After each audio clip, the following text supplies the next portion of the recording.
Hello my dear brother and sisters, I am Ravishankar Mishra. हम अपने इस वीडियो में आप सभी को CA final financial reporting subject के अंदर जो इंड एस 20 है, अकाउंटिंग फॉर गवर्नमेंट ग्रांट, उसमें आईसीएआई के स्टडी मटेरियल में जितना भी इलस्ट्रेशन है और टेस्ट योर नॉलेज के अंदर में जितना भी क्वेश्चन है, और जो इंस्टीट्यूट ने मे 25 एंड ऑनवर्ड्स के बुक में प्रैक्टिस क्वेश्चन बोल के हर मॉड्यूल के लास्ट में ऐड किया, उसमें जो एस 20 का यानी इंड एस 20 का जो गवर्नमेंट ग्रांट का क्वेश्चन है वो सारा ही क्वेश्चन करवाने वाले हैं।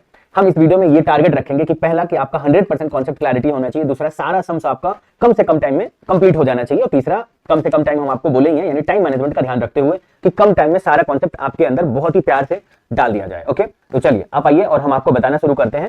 सबसे पहला वाला जो इलस्ट्रेशन है वहां से बताना शुरू करते हैं। थोड़ा स्पीड में बताएंगे बिकॉज इलस्ट्रेशन सब बहुत इजी है, इसीलिए थोड़ा स्टार्टिंग से बताएंगे। पहले हम आपको एक चीज छोटा सा, हम आपका 10 सेकंड लेंगे बस, और हम आपको ये बता दें कि गवर्नमेंट ग्रांट जो है वो कैसे रिकॉग्नाइज होता है। गवर्नमेंट ग्रांट में रिकॉग्नाइज होने के लिए दो कंडीशन का सेटिस्फाई होना जरूरी है। पहला, जिस कंडीशन पर गवर्नमेंट ने आपको ग्रांट दिया है, अगर आप उस कंडीशन को सेटिस्फाई कर रहे हो तो प्लस वो ग्रांट सच में आपको मिलना भी चाहिए। ये दो ग्रांट अगर फुलफिल हो रहा है तो आप गवर्नमेंट ग्रांट को रिकॉग्नाइज कर सकते हो। अब रिकॉग्नाइज कैसे होता है वो हम आपको बता। जैसे आप देखो कि एक बार आपको गवर्नमेंट ग्रांट दे दिया और आपने कंडीशन को सेटिस्फाई नहीं किया, अभी गवर्नमेंट को लग रहा है कि ये कंडीशन सेटिस्फाई कर देगा या कर देगी, और फ्यूचर में आपने उस कंडीशन को वायलेट किया तो गवर्नमेंट वो ग्रांट आपसे छीन लेगा। तो जो स्टार्टिंग में जनरल एंट्री पास हुआ था गवर्नमेंट ग्रांट मिलने के टाइम में, एंड में वही रिवर्स एंट्री पास हो जाएगा। ओके, दूसरा कि गवर्नमेंट ग्रांट रिसीव भी होना चाहिए। ऐसा ना लगे कि गवर्नमेंट बहुत बड़ा वादा कर रहा है और दे नहीं रहा है, ठीक है, तो गवर्नमेंट ग्रांट रिसीव भी हो जाना चाहिए। अगर ये दोनों कंडीशन फुलफिल हो रहा है तो गवर्नमेंट ग्रांट को आप दिखा सकते हो। अब देखो कि गवर्नमेंट ग्रांट को जो है वो रिकॉग्नाइज किस बेसिस पर करते हैं, तो यहाँ पर गवर्नमेंट ग्रांट को दो बेसिस पर रिकॉग्नाइज करते हैं। हम आपको थोड़ा सा स्टार्टिंग में बता देते हैं और फिर हम आपको थोड़ा सा सम्स के साथ समझाएंगे।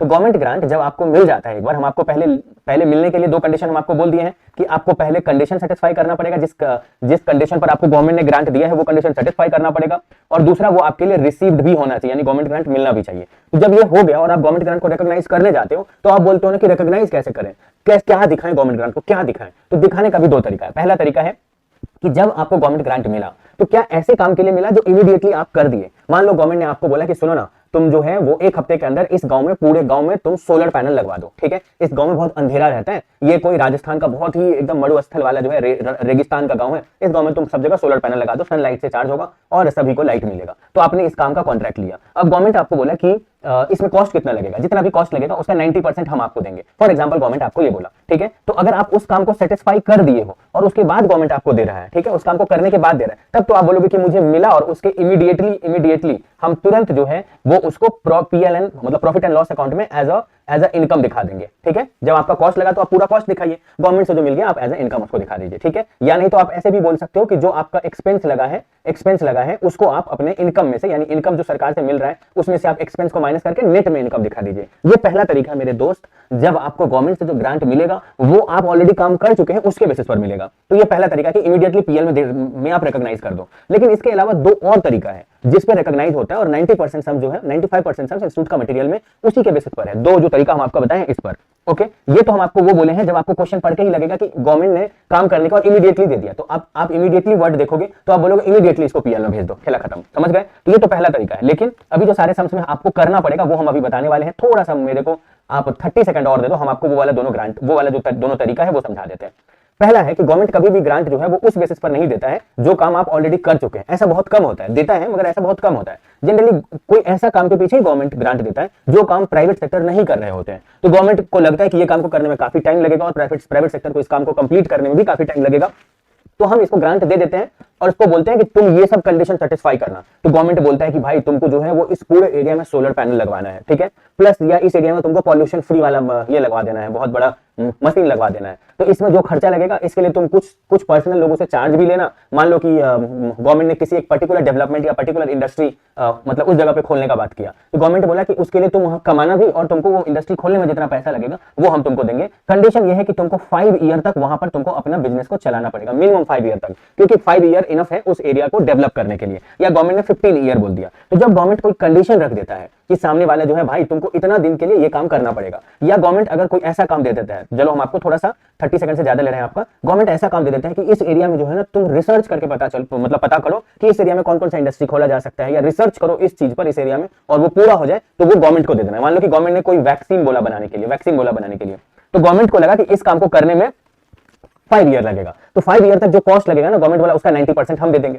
तो आपको नहीं लग रहा है कि गवर्नमेंट कोई ऐसे काम के लिए पैसा दे रहा है जो काम धीरे धीरे पूरा होगा, आज के डेट में पूरा नहीं होगा, तो गवर्नमेंट अगर कोई ऐसा काम के लिए पैसा दे रहा है जो काम धीरे धीरे होगा, तो अगर धीरे धीरे होगा तो जितने टाइम के लिए होगा ना, गवर्नमेंट बोलेगा उस पूरे टाइम का पैसा तुम आज ही के डेट में मेरे से ग्रांट ले लो। लेकिन उसको रिकॉग्नाइज कैसे करेंगे, तो दो तरीका है। पहला तरीका है कि मान लो कि आपको एक मशीन खरीदने के लिए गवर्नमेंट ने पैसा दिया कि इस मशीन को खरीदो और इससे तुम वैक्सीन बनाओ, तो वो मशीन खरीदने में लगा मान लो 50 लाख रुपीस। गवर्नमेंट ने उसका 50% गवर्नमेंट आपको 25 लाख गवर्नमेंट आपको ग्रांट दे दिया, ठीक है। तो पहला तरीका ये कहता है कि आप जो है, पहला तरीका ये कहता है कि जब आप डिप्रिसिएशन दिखाने लगेंगे तो मशीन का जो कॉस्ट है 50 लाख, उसमें से 25 लाख माइनस करके रिमेनिंग 25 लाख पर ही आप डिप्रिसिएशन दिखाइए। यानी ये पूरा का पूरा खर्चा जो है वो आज ही के डेट में आप एसेट्स में से माइनस कर दे रहे हैं।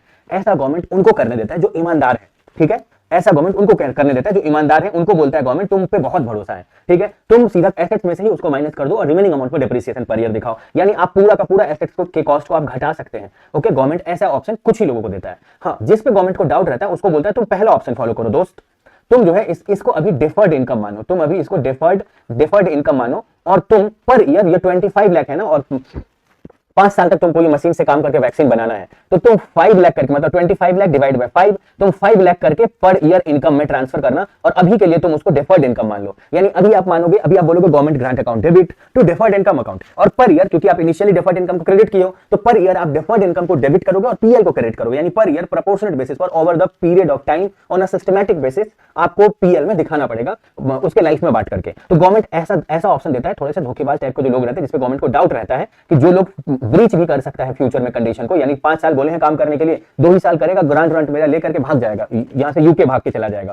सारा चोर चक्का लोग तो यूके ही भाग रहा है, चाहे जितना भी बड़ा बड़ा नेता लोग ले लो, क्योंकि यूके इंडियन गवर्नमेंट को साथ नहीं देता है चोर को पकड़ने में, वहां का एक अलग पॉलिसी है, ठीक है। तो गवर्नमेंट बोला ना कि आप पे थोड़ा सा भरोसा नहीं है मेरे को दोस्त, आप इसको डिफर्ड इनकम पर आप दिखाइए। तो अगर आपको क्वेश्चन पढ़ के ये लक्षण दिखे कि उसको गवर्नमेंट ग्रांट मिल रहा है किसी कंडीशन को सेटिस्फाई करने के लिए, लेकिन ये आदमी कंडीशन को ब्रीच कर दिया है, तो आप बोलना क्वेश्चन में सीधा कि 2 कंडीशन तो है, मुझे पता है, ये आप लिखना, इस बात का आपको मार्क्स मिलेगा कि 2 कंडीशन है, ये आपको पता है और आप लिख रहे हो, इस बात का आपको मार्क्स मिलेगा। लेकिन दोस्त हम कंडीशन नंबर 1 ही फॉलो करेंगे, आप सीधा ये बोल देना, आपको इस बात का भी मार्क्स मिलेगा कि आपको पता है कि जब फ्यूचर में ब्रीच होता है तो गवर्नमेंट, अब आपको हम एक लॉजिक बताते हैं कि गवर्नमेंट जो है वो पहला वाला कंडीशन ही फुलफिल करने के लिए क्यों कहता है। गवर्नमेंट इसको डिफर्ड ग्रांट मानने क्यों कहता है इस तरह के लोन को।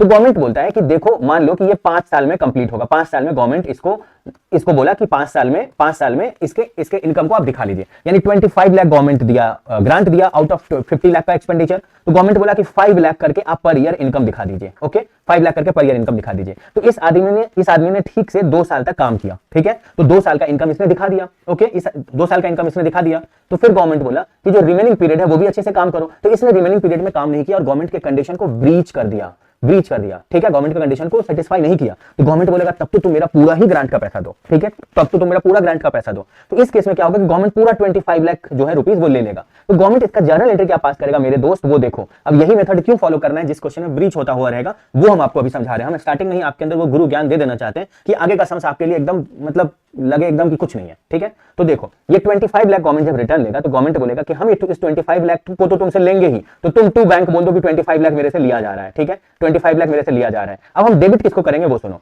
गवर्नमेंट यहां पर डेबिट किसको करेगा, इस बात पर डिपेंड करता है कि हम जिस क्वेश्चन में ब्रीच होता है कंडीशन, उस क्वेश्चन में ऑप्शन नंबर 1 ही क्यों फॉलो करेंगे, यानी डिफर्ड इनकम हम क्यों मानेंगे, एसेट्स में से माइनस करके दिखाने का पॉलिसी हम क्यों नहीं अडॉप्ट कर सकते। तो गवर्नमेंट बोलेगा कि यहां पर जितना पीरियड के लिए बचा हुआ है डिफर्ड ग्रांट अभी राइट ऑफ होना या अमोटाइज होना या पीएल में ट्रांसफर होना, उस पीरियड को सबसे पहले तुम डेबिट करो। तो आपको बोलेगा ना कि डेफर्ड गवर्नमेंट ग्रांट जो इनिशियली आप क्रेडिट किए थे, अब आप उसको डेबिट कर दीजिए। कितना बचा हुआ, 5 और 5 15 लाख से, क्योंकि आप 2 बार तो ऑलरेडी डेबिट करके पीएल में ट्रांसफर कर चुके हो, 3 ही बार डेबिट होना बाकी है डेफर्ड गवर्नमेंट ग्रांट। तो गवर्नमेंट बोलेगा इसको 2 बार से आप और 3 बार से और आप डेबिट करिए। तो गवर्नमेंट बचे हुए पोर्शन को पहले डेबिट करके डी रिकॉग्नाइज कर दे, इसलिए गवर्नमेंट पर ईयर ही बोलेगा कि आप पर ईयर ही इसको दिखाओ एज अ इनकम, स्टार्टिंग में ही पूरा मत दिखा दो। वो इसलिए क्योंकि आप जैसे ही कंडीशन को ब्रीच करोगे तो उसके बाद वाला पोर्शन हम छीन सकते हैं आपसे, पीएल में दिखाने से हम छीन सकते हैं। समझ में आ गया होगा मेरे ख्याल से।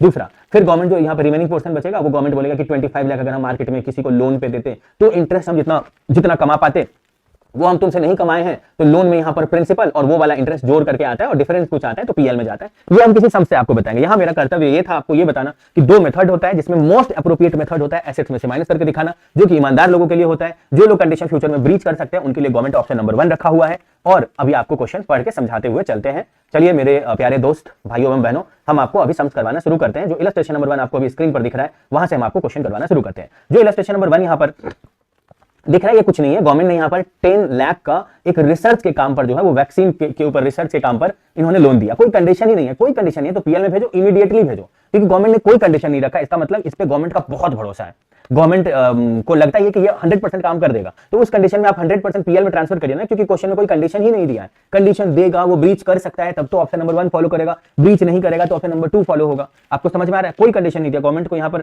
इससे हद से ज्यादा इस पे भरोसा है। दूसरा, गवर्नमेंट ने फिर से यहाँ पर 10 लाख का लोन दिया रिसर्च एंड डेवलपमेंट एक वैक्सीन को बनाने के चक्कर में। फिर गवर्नमेंट ने बोला कि ऐसा जो वैक्सीन है वो मार्केट में बहुत एक्सपेंसिव है, प्लीज तुम बनाओ ना, प्लीज। मान लो आपका नाम रवि है, तो आपको बोला कि प्लीज आप ये बनाइए ना प्लीज, ये मार्केट में बहुत महंगा बिक रहा है। तो फिर आप जब इसको बनाओगे तो आपको 2 साल लगेगा, और 2 साल लगने के बाद मार्केट के हिसाब से ये 40% कम कॉस्ट पे मिलना शुरू हो जाएगा। गवर्नमेंट तो बहुत ज्यादा खुश हो गया, ठीक है।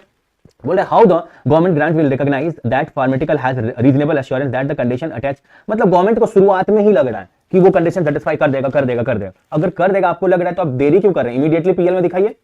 अगर कंडीशन ब्रीच होगा तब आप बोलोगे कि हम ऑप्शन नंबर 1 यानी डिफर्ड ग्रांट मानेंगे और पर ईयर दिखाते जाएंगे, जितना इनकम रिकॉग्नाइज हुआ, जिस साल ब्रीच हुआ उसके बचे हुए पोर्शन को डेबिट करेंगे, टू बैंक करके पूरा पैसा सरकार में से छीन लेगा, और जो लोन अगर मार्केट में देते तो कितना आज तक इंटरेस्ट जोड़ के हो गया था उसको भी डेबिट करेंगे और डिफरेंस को पीएल में दिखाएंगे, ठीक है। अगर कंडीशन ब्रीच नहीं भी होगा मान लो, फिर भी अगर आपको गवर्नमेंट को ये लग रहा है कि आप इसको कंडीशन को सेटिस्फाई नहीं भी कर सकते हो, इसके बारे में ऐसा क्वेश्चन में कोई लाइन ना दिया हो कि आप कंडीशन को कंप्लाई कर ही दोगे, अगर कंप्लाई कर ही दोगे ऐसा लाइन नहीं दिया हो, तो दोनों में से कोई भी एक ऑप्शन मान करके आप सम्स को सॉल्व कर सकते हो, आपको मार्क्स मिलेगा, फुल मार्क्स मिलेगा। वहां पे आपका मैंडेटरी हो जाता है जब किसी क्वेश्चन में ब्रीच हो रहा होता है तो आपको ऑप्शन नंबर 1 ही फॉलो करना पड़ेगा, ठीक है। और अगर ब्रीच नहीं हो रहा और क्वेश्चन में ये भी नहीं बोला कि कंडीशन पूरा पालन कर ही लेगा, वो जस्ट ये बोला है कि ये कंडीशन है, तो आप दोनों में से कोई एक कंडीशन को मान के सम सॉल्व कर सकते हो, ठीक है, बिकॉज इंस्टीट्यूट किया हुआ है। अब चलो तीसरा नंबर बताते हैं। क्वेश्चन इलू 1 और इलू 2 तक गवर्नमेंट का बहुत भरोसा था कि ये कर देगा, ठीक है, काम कर ही देगा, तो इमीडिएटली पीएल में दिखाओ, पूरा इनकम मान लो। फिर चलो आगे बढ़ते हैं। बोल रहा है कि a village of artisans is a district got devastated because of an earthquake. A Limited has operated that district was operating employment to an artisans. The government gave itna grant to A Limited so that 100 artisans are rehabilitated over a period of 3 years and government releases to 2 lakh, ठीक है। अब देखो यहाँ पर क्या है, यहाँ पर क्या है कि A Limited will recognize 10 lakh as government grant to set up a deferred income and will recognize the PL over a period of 3 years। देखो हम आपको ये बताते हैं, ठीक है, रुको इसको थोड़ा सा साफ सुथरा कर देते हैं फिर हम आपको अच्छे से समझाते हैं।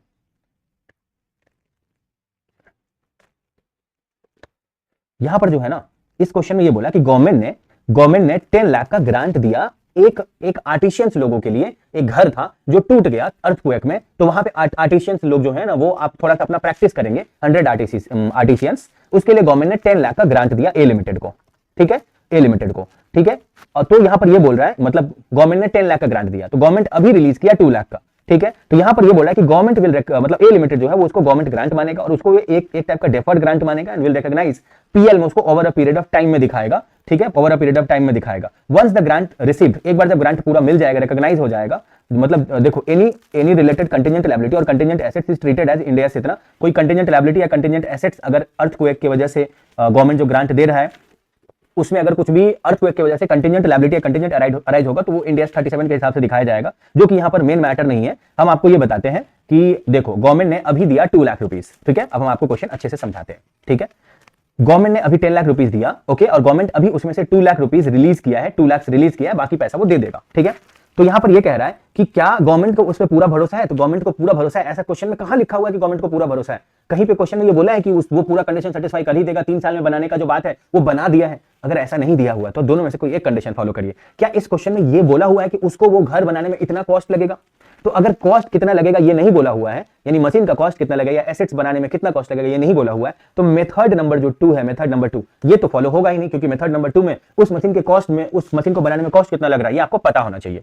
पहला बात कि इस क्वेश्चन में अगर ये कहीं नहीं बोला है कि गवर्नमेंट को पूरा विश्वास है कि ये काम ये कंडीशन सेटिस्फाई कर ही देगा, तो इमीडिएटली पीएल में रिकॉग्नाइज करने का कॉन्सेप्ट खत्म। तब तो 2 ही कंडीशन है, या तो डेफर्ड इनकम मान के पर ईयर जो है आप उसको सिस्टमैटिक बेसिस पर पीएल में दिखाइए, और दूसरा एसेट्स में से माइनस करिए। तो एसेट्स का कॉस्ट तो दिया ही नहीं है, इसका मतलब एक ही मेथड बच जाता है, वो मेथड है डेफर्ड इनकम। आप इसको मानिए और इसको पर ईयर आप over the period of 3 year यानी 3 साल में वो घर बनाना पड़ेगा, या वो एक जगह बनाना पड़ेगा जहां पर ये लोग प्रैक्टिस करेंगे, ठीक है। तो अगर 3 साल में करना है तो ये 10 लाख को 3 साल में टोटल जो गवर्नमेंट आपको देगा, क्योंकि ये लग ही रहा है कि गवर्नमेंट दे देगा, गवर्नमेंट 10 लाख प्रॉमिस किया है, अभी 2 लाख दिया तो बाकी भी गवर्नमेंट दे ही देगा, तो आप 10 लाख को 3 साल में आप दिखाते जाइए। अब यहां पर आगे आपको बोल रहा है कि अगले पेज में बोल रहा है कि गवर्नमेंट चाहे तो कोई लायबिलिटी को घटा दे आपके लिए, ठीक है, या गवर्नमेंट चाहे तो कोई लायबिलिटी आपके लिए घटा दे, या गवर्नमेंट आपको नॉन मॉनेटरी एसेट्स के फॉर्म में कुछ भी दे, ये सब कुछ ही ग्रांट में कंसीडर होगा, ये यहां पर इन्होंने बोला है, ठीक है।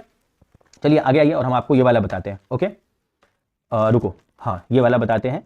इस क्वेश्चन में सबसे पहले आप ये समझो, सबसे पहले आप ये समझो कि आप एक बहुत अच्छे इंसान हो और आप एक बहुत अच्छा काम कर रहे हो।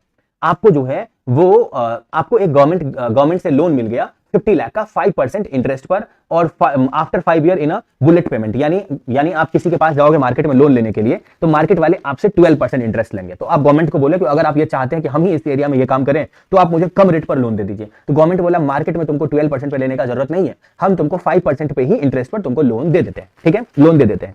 तो अब ये बोला, ये कंपनी बोला लेकिन हम अभी बिजनेस करेंगे, अपना पैसा वैसा कमाएंगे वहां पे, तब मेरे पास पैसा आएगा 5 साल बाद, तब हम आपका लोन चुकाएंगे। अभी तो वहां बिजनेस खोल ही रहा है, तो गवर्नमेंट कैसे उसका ईएमआई सेट कर देगा कि पर ईयर इतना देते जाओ। तो गवर्नमेंट बोला ठीक है भाई, एक ही बार में बुलेट पेमेंट में मेरे को at the end of the term, यानी 5 साल के बाद तू मुझे एक ही बार दे देना। ठीक है, यानी 5% इंटरेस्ट यहां पर गवर्नमेंट लेगा और एक ही बार में ले लेगा। अब यहां पर बोला कि interest is payable regularly at the end of each year, यानी कम से कम इंटरेस्ट मुझे हर साल के एंड में दे देना, बाकी जो प्रिंसिपल पोर्शन है ये पूरा ही मुझे 5th ईयर के एंड में दे देना। तो यहां पर आपको नहीं लग रहा है कि गवर्नमेंट ग्रांट यहां पर 7% से दे रहा है, क्योंकि मार्केट में 12% पर लोन मिलेगा और यहां इंटरेस्ट पर, और यहां पे गवर्नमेंट 5% पे दे दिया है। तो जो दोनों का डिफरेंस है वो 7% से गवर्नमेंट यहां पर ग्रांट दे रहा है। आपको बोल रहा है प्लीज मुझे ग्रांट बताइए, कोई जर्नल एंट्री होगा तो वो बताइए, और एग्जामिन करिए कि गवर्नमेंट ग्रांट को कैसे रिकॉग्नाइज करेंगे। एक बात ध्यान में रखना कि गवर्नमेंट यहां पर 5 साल के उस काम को करने के लिए दे रहा है, ये ध्यान में रखना। और दूसरा ध्यान रखना, चलो हम आपको अभी सम्स के सोल्यूशन के साथ बताते हैं। सबसे पहले तो आपको ये दिखाना है कि 5% के हिसाब से वो गवर्नमेंट को देगा कितना।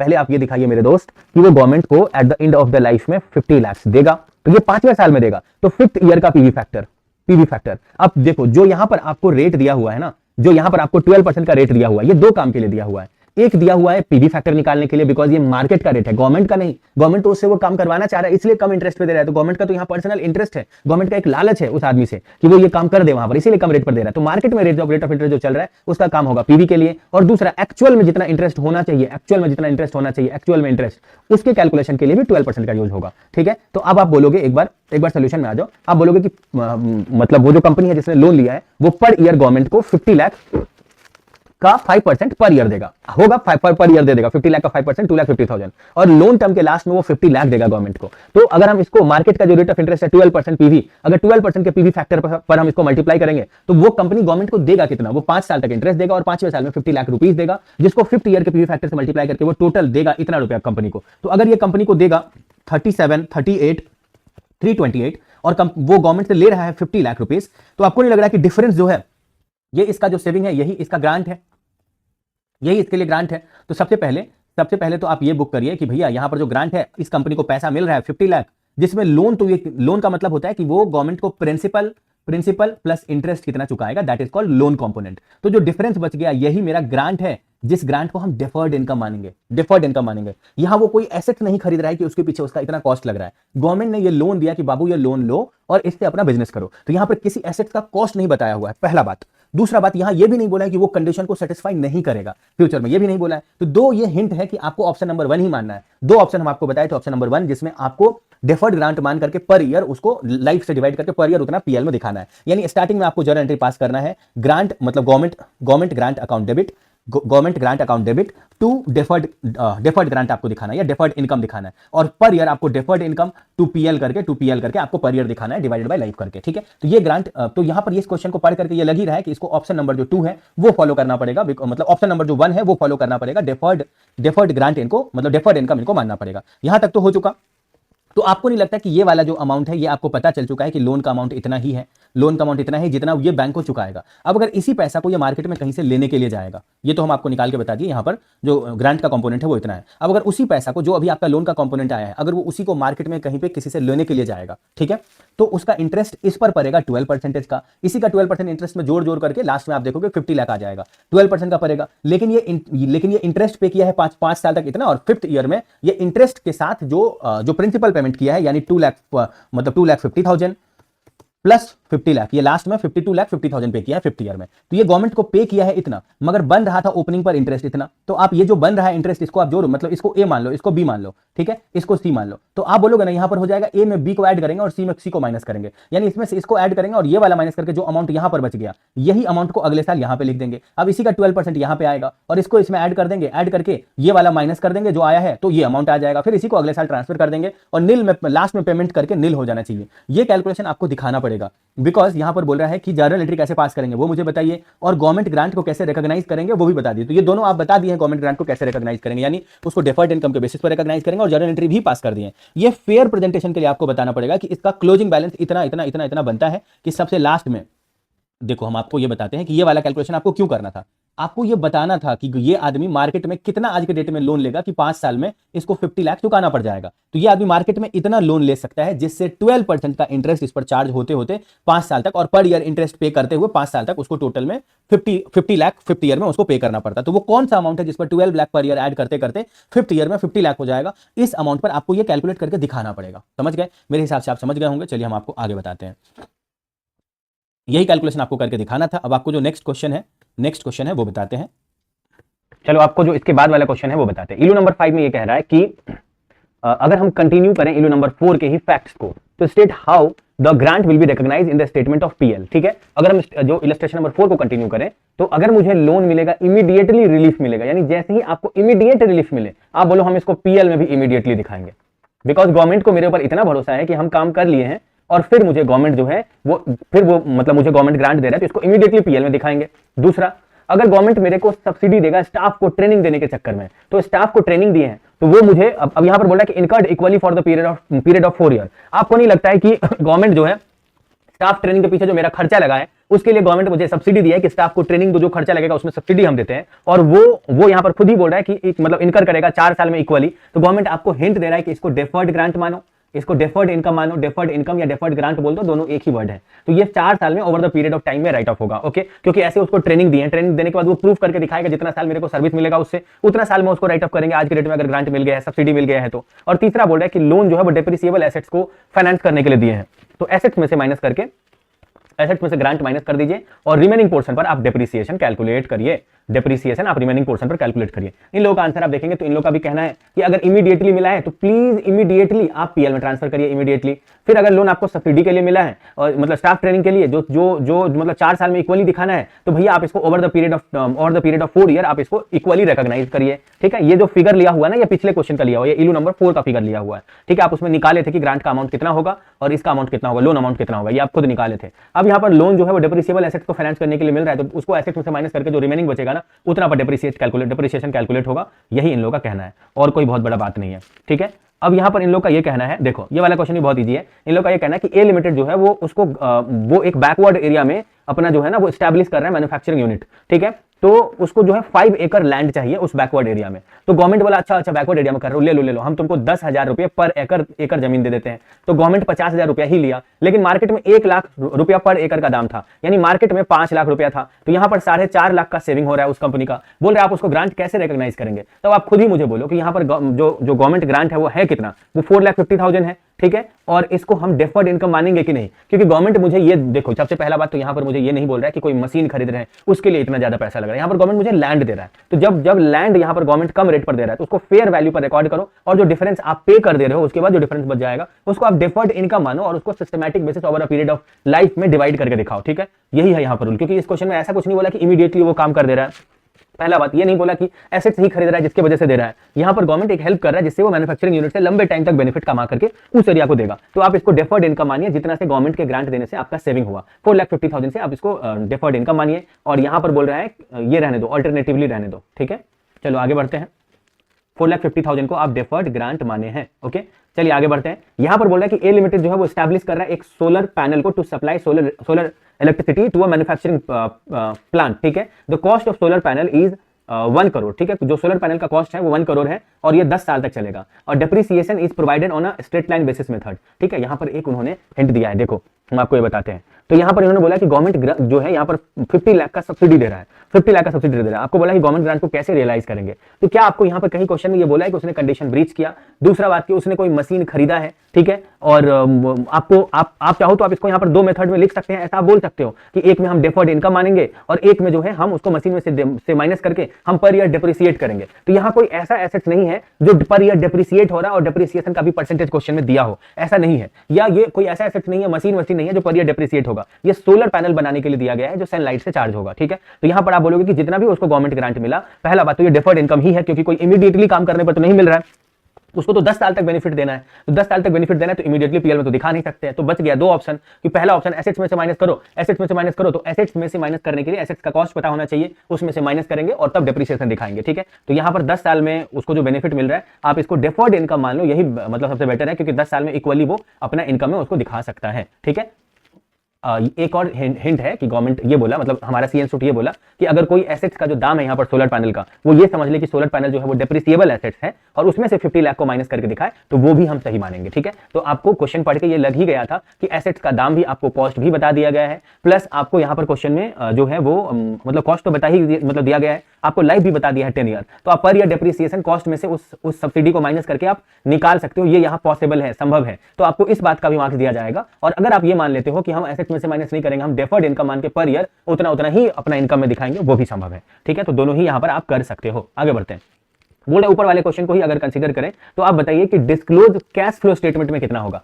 तब आप मुझे बोलो कि कैश फ्लो स्टेटमेंट में कितना डिस्क्लोज होगा। जब आपके पास से 1 करोड़ गया तो आपके पास आया क्या, सोलर पैनल आया। तो आप किसी एसेट्स को खरीदते हो तो आप कौन सा एक्टिविटी में दिखाते हो, इन्वेस्टमेंट एक्टिविटी में दिखाते हो। इन्वेस्टमेंट एक्टिविटी में एसेट्स खरीद रहे हो तो आप उसको माइनस करके दिखाते हो, आप उसको आउटफ्लो मानते हो कि हम एक एसेट खरीदे हैं, 1 करोड़ का सोलर पैनल खरीदे हैं, और जब आपको सरकार से मिल जाता है पैसा, सब्सिडी मिल जाता है, जब आपको सरकार से सब्सिडी मिलता है 50 लाख का, तो आपके पास इनफ्लो हो रहा है, इसीलिए आप उसको ऐड करके दिखाओ। आप बोलो कि ये मेरा इनफ्लो है, तो सरकार से जो इनफ्लो मिल रहा है आप उसको ऐड करके दिखाओ, और वो कौन सा एक्टिविटी में जाएगा, तो आपको किस काम की वजह से मिल रहा है, आपको जिस एसेट्स की वजह से मिल रहा है वो एसेट इन्वेस्टिंग एक्टिविटी में है। तो अगर मान लो किसी कंपनी का आप शेयर खरीदते हो तो आप उसको इन्वेस्टिंग एक्टिविटी में दिखाओगे, तो उस शेयर पर जो डिविडेंड मिला वो भी तो इन्वेस्टिंग एक्टिविटी में जाएगा, इसलिए सब्सिडी भी जो उस एसेट्स पर मिला वो भी इन्वेस्टिंग एक्टिविटी में जाएगा। एज अ इनफ्लो ये ऐड होगा, ये माइनस होगा। मेरे ख्याल से आप समझ गए होंगे। हम आपको लेके चलते हैं नंबर 9 में, जो कि कुछ नहीं है, एकदम छोटा सा क्वेश्चन है, हम आपको ये बताते हैं। बोल रहा है कि देखिए भैया यहां पर 10 लाख रुपया गवर्नमेंट जो है वो ग्रांट दे रहा है to defray expense for environmental protection.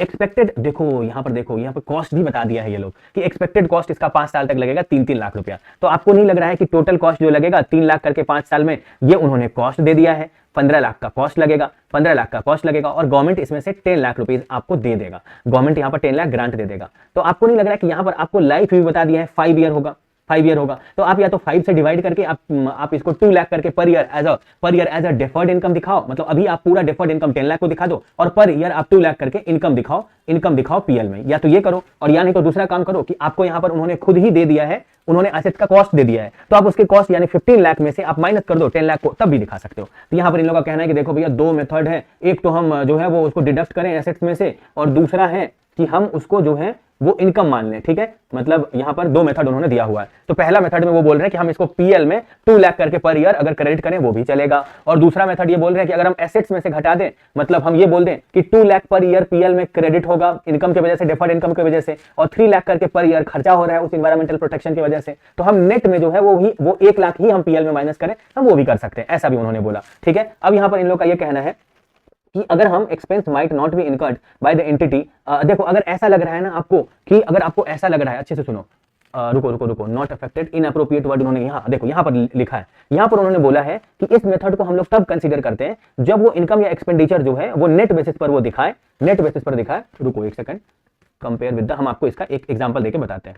देखो यहाँ पर दोनों ही ऑप्शन में, दोनों ही मेथड में इन्होंने एक लाइन लिखा है, इन्होंने लिखा है कि अगर कोई मेथड नंबर 1 फॉलो कर रहा है, यानी उसको डेफर्ड इनकम मान रहा है, ठीक है, थोड़ा इसको साफ कर देते हैं फिर हम आपको समझाते हैं। देखो अगर कोई डेफर्ड इनकम मान रहा है तो अगर वो एक्सपेंस में से माइनस करके दिखा देगा, यानी जितना कॉस्ट लगा रहेगा एसेट्स का उसमें से अगर वो ग्रांट को माइनस करके दिखाएगा तो ये इनअप्रोप्रिएट होगा, ये इनअप्रोप्रिएट होगा, कहीं पे वर्ड यूज किया ना इनअप्रोप्रिएट होगा। ठीक है, ऐसा करना सही नहीं होगा। यानी इस केस में इन लोगों का कहना है कि अगर आप मेथड 1 फॉलो कर रहे हो तो पहले आप डेफर्ड इनकम मानो, और हर साल आप पीएल में जो है वो डिवाइडेड बाय लाइफ करके जो अमाउंट आएगा, मान लो 5 ईयर है यहाँ पर, फॉर एग्जांपल यहाँ 5 ईयर है, तो पीएल में हर साल दिखाते रहो डेफर्ड इनकम बोल करके टू पीएल करके। लेकिन जो मेथड नंबर 2 है उसमें उन्होंने एक लाइन यूज किया कि अगर कोई इस मेथड को फॉलो कर रहा है, ठीक है, तब अगर एक्सपेंस में से, अगर मतलब उसके एक्सपेंस में से इनकम को माइनस करके रिमेनिंग अमाउंट पे डेप्रिसिएशन नहीं दिखाया, अगर ऑफसेट बिना किए हुए दिखाया, तो ये मिसलीडिंग होगा। यानी यहां पर एक्सपेंस में से ही, यानी कॉस्ट में से ही ग्रांट को माइनस करके दिखाना है। अगर वो ग्रांट को ऑफसेट नहीं किया एक्सपेंस में से, तो ये करना मिसलीडिंग होगा यहां पर। यानी जो ऊपर में नहीं कर सकते मेथड 1 में, वो यहां पे कर सकते हैं मेथड नंबर 2 में। फिर इन्होंने खुद ही बोला कि मेथड नंबर 2 ही जो है वो मोस्ट अप्रोप्रिएट है, मोर अप्रोप्रिएट है। ये हमेशा ध्यान रखना है, क्योंकि जब कोई ग्रांट किसी एक स्पेसिफिक एक्सपेंडिचर के लिए मिलता है तो उस टोटल एक्सपेंडिचर में से उस ग्रांट को माइनस करके दिखाइए, ये ज्यादा मोर अप्रोप्रिएट होता है। अब आगे आपको बोल रहा है कि ग्रांट को जो है, अगर जो आपको ग्रांट मिला है उसको सेपरेटली डिस्क्लोज करना ही ज्यादा यूजुअली अप्रोप्रिएट होता है। यानी आपको जो ग्रांट मिला है उसको उस एसेट्स के साथ आप अलग से कैलकुलेट करिए, नहीं कि सारे एसेट्स के टोटल में से एक ही बार ग्रांट को माइनस, यानी सेपरेट रखिए उस ग्रांट को, ये ज्यादा अप्रोप्रिएट होता है। तो चलिए हम आपको अगला वाला जो इलस्ट्रेशन है वो बताते हैं। अभी देखो ये वाला जो क्वेश्चन है ये रीपेमेंट वाला यानी कंडीशन ब्रीच वाला क्वेश्चन है। गवर्नमेंट ने आपको क्या किया ना, गवर्नमेंट ने आपको 10 करोड़ का ग्रांट दिया, आप बहुत खुश हो गए। गवर्नमेंट आपको बोला कि जिस काम के लिए दे रहे हैं वो 2001-2 और 2-3 यानी 2 ईयर में ये काम को कंप्लीट कर देना। आपने बोला ठीक है सर, आपने 2001-2 में मुझे लोन दिया और मुझे 2002-3 तक जो है वो काम हम कंप्लीट कर देंगे। यानी जो आप मुझे 10 करोड़ का दिखा रहे हैं, मतलब जो आप मुझे 10 करोड़ का लोन दे रहे हैं, मतलब ग्रांट दे रहे हैं, उस ग्रांट को हम 5 करोड़ करके दोनों साल दिखा देंगे एज अ इनकम मेरा। वो इसलिए क्योंकि मुझे 2 साल के उस काम को कंप्लीट करने के लिए गवर्नमेंट ने दिया था। और यहां पर यह भी नहीं दिया हुआ है कि उस एसेट्स का कॉस्ट क्या था, कि कॉस्ट में से हम 10 करोड़ को माइनस करके नेट पर डिप्रिसिएशन लिखाएंगे, मतलब नेट पर डिप्रिसिएशन निकालेंगे, तो ये मेथड तो यहां लगेगा नहीं। यानी 2 साल में काम को कंप्लीट करने के लिए गवर्नमेंट ने वो ग्रांट दिया कि उस अच्छे से काम को उस लोकल गवर्नमेंट के द्वारा दिया गया। भाई पॉपुलेशन से रिलेटेड कोई ग्रुप पे है, आपके लिए वो जानना जरूरी नहीं है। जरूरी ये है कि इसको क्या मानेंगे। तो सबसे पहले 2 साल में हम डेफर्ड इनकम मान लिए होंगे और डेफर्ड इनकम मान करके हम दोनों साल उसको पीएल में इक्वली 5-5 करोड़ करके ट्रांसफर कर चुके होंगे। जब 2 साल बीत गया उसके बाद क्या हुआ कि जब 2005-6 आया, यानी उसके 3 साल के बाद जब ईयर खत्म हुआ 2002-3 में, तो 3-4 भी बीत गया, 4-5 भी बीत गया, 5-6 में, 5-6 के एंड में यार मतलब गवर्नमेंट को पता चला कि अरे भाई ये तो मतलब एक अलग ही फ्रॉड चल रहा है। ये कंडीशन, ये जो कंपनी है ये उस कंडीशन को पालन ही तो नहीं किया। गवर्नमेंट बोला कि अगर तुम पूरा ग्रांट को अभी तक रिकॉग्नाइज कर लिए हो और तुम लास्ट में मुझे पता चला कि कंडीशन को तुम ब्रीच किए हो, तो जर्नल एंट्री क्या पास होगा वो देखो। जब ग्रांट गवर्नमेंट का मिलता है तो जर्नल एंट्री होता है government grant to deferred income, ये जर्नल एंट्री पास होता है। और जब गवर्नमेंट का कंडीशन वो ब्रीच करता है, और कोर्ट केस भी यहां पर उसने किया और कोर्ट भी ये निर्णय दिया कि भैया आपके लिए ये रीपेबल है, कंपनी को बोला तुम इसको पे करो, गवर्नमेंट का पैसा रिटर्न करो, तुम गवर्नमेंट का बात नहीं माने हो, तो जो तुमको 10 करोड़ का तुमको ग्रांट मिला था ये पूरा का पूरा रिवर्स एंट्री मतलब पास करो आप, deferred income to government grant, ये आपको जर्नल एंट्री पास करना पड़ेगा। 10 करोड़ से रिवर्स एंट्री पास करना पड़ेगा। अब यहां पर इन्होंने ये भी क्वेश्चन में बोला कि मान लो कि 2 साल का काम कंप्लीट करने के लिए बोला और एक ही साल में ये पता चल गया रहता कि ये जो है ना गवर्नमेंट की कंडीशन को ब्रीच किया है, तो जो बचा हुआ पोर्शन का जो गवर्नमेंट ग्रांट अभी नहीं दिखाए हैं, पहले तो हम बोलते कि तुम पूरा पैसा गवर्नमेंट का दो, इसके लिए आप सबसे पहले, अच्छा यहां पर देखो, यहां पर जो अपने को पैसा मिलता है वो यहां पर जो है ना गवर्नमेंट को पैसा देना पड़ेगा, इसलिए यहां पर टू गवर्नमेंट ग्रांट नहीं करके टू कैश करेंगे, टू बैंक करेंगे कि भाई गवर्नमेंट को पैसा देना पड़ेगा। एक तरह से ग्रांट को आप डेबिट करके कैंसिल ही कर रहे हो, ठीक है, बिकॉज ये वाला जो अमाउंट है टू गवर्नमेंट ग्रांट वर्ड, हाँ ठीक है, ग्रांट पेबल, हाँ तो यहां पर देखो कि गवर्नमेंट बोलेगा कि अगर हम अभी तक आपका जितना ग्रांट आपको दिखाना था systematic basis over a period of time, तो अगर उसमें आप मिडिल में ही ब्रीच कर दिए और अभी और दिखाना पीएल में बाकी था, तो जितना पोर्शन दिखाना बाकी था हम उसको डेबिट करेंगे और फिर रिमेनिंग अमाउंट को डेबिट करके हम ऐसे दिखाएंगे, क्योंकि यहां पर तो वो दोनों साल बीत चुका है, दोनों साल का ग्रांट को पीएल में दिखा चुका है, तब फुल अमाउंट से सिर्फ यही दिखाएंगे कि ये डेफर्ड गवर्नमेंट ग्रांट है 10 करोड़ और पूरा पैसा सरकार लेगा। तो आप जब इनका आंसर पढ़ोगे तो ये लोग यही आपको बोलेंगे कि देखो इसको तो सबसे पहले चेंज इन अकाउंटिंग एस्टीमेट मानेंगे क्योंकि ये बाद में जाकर के गलती किया है।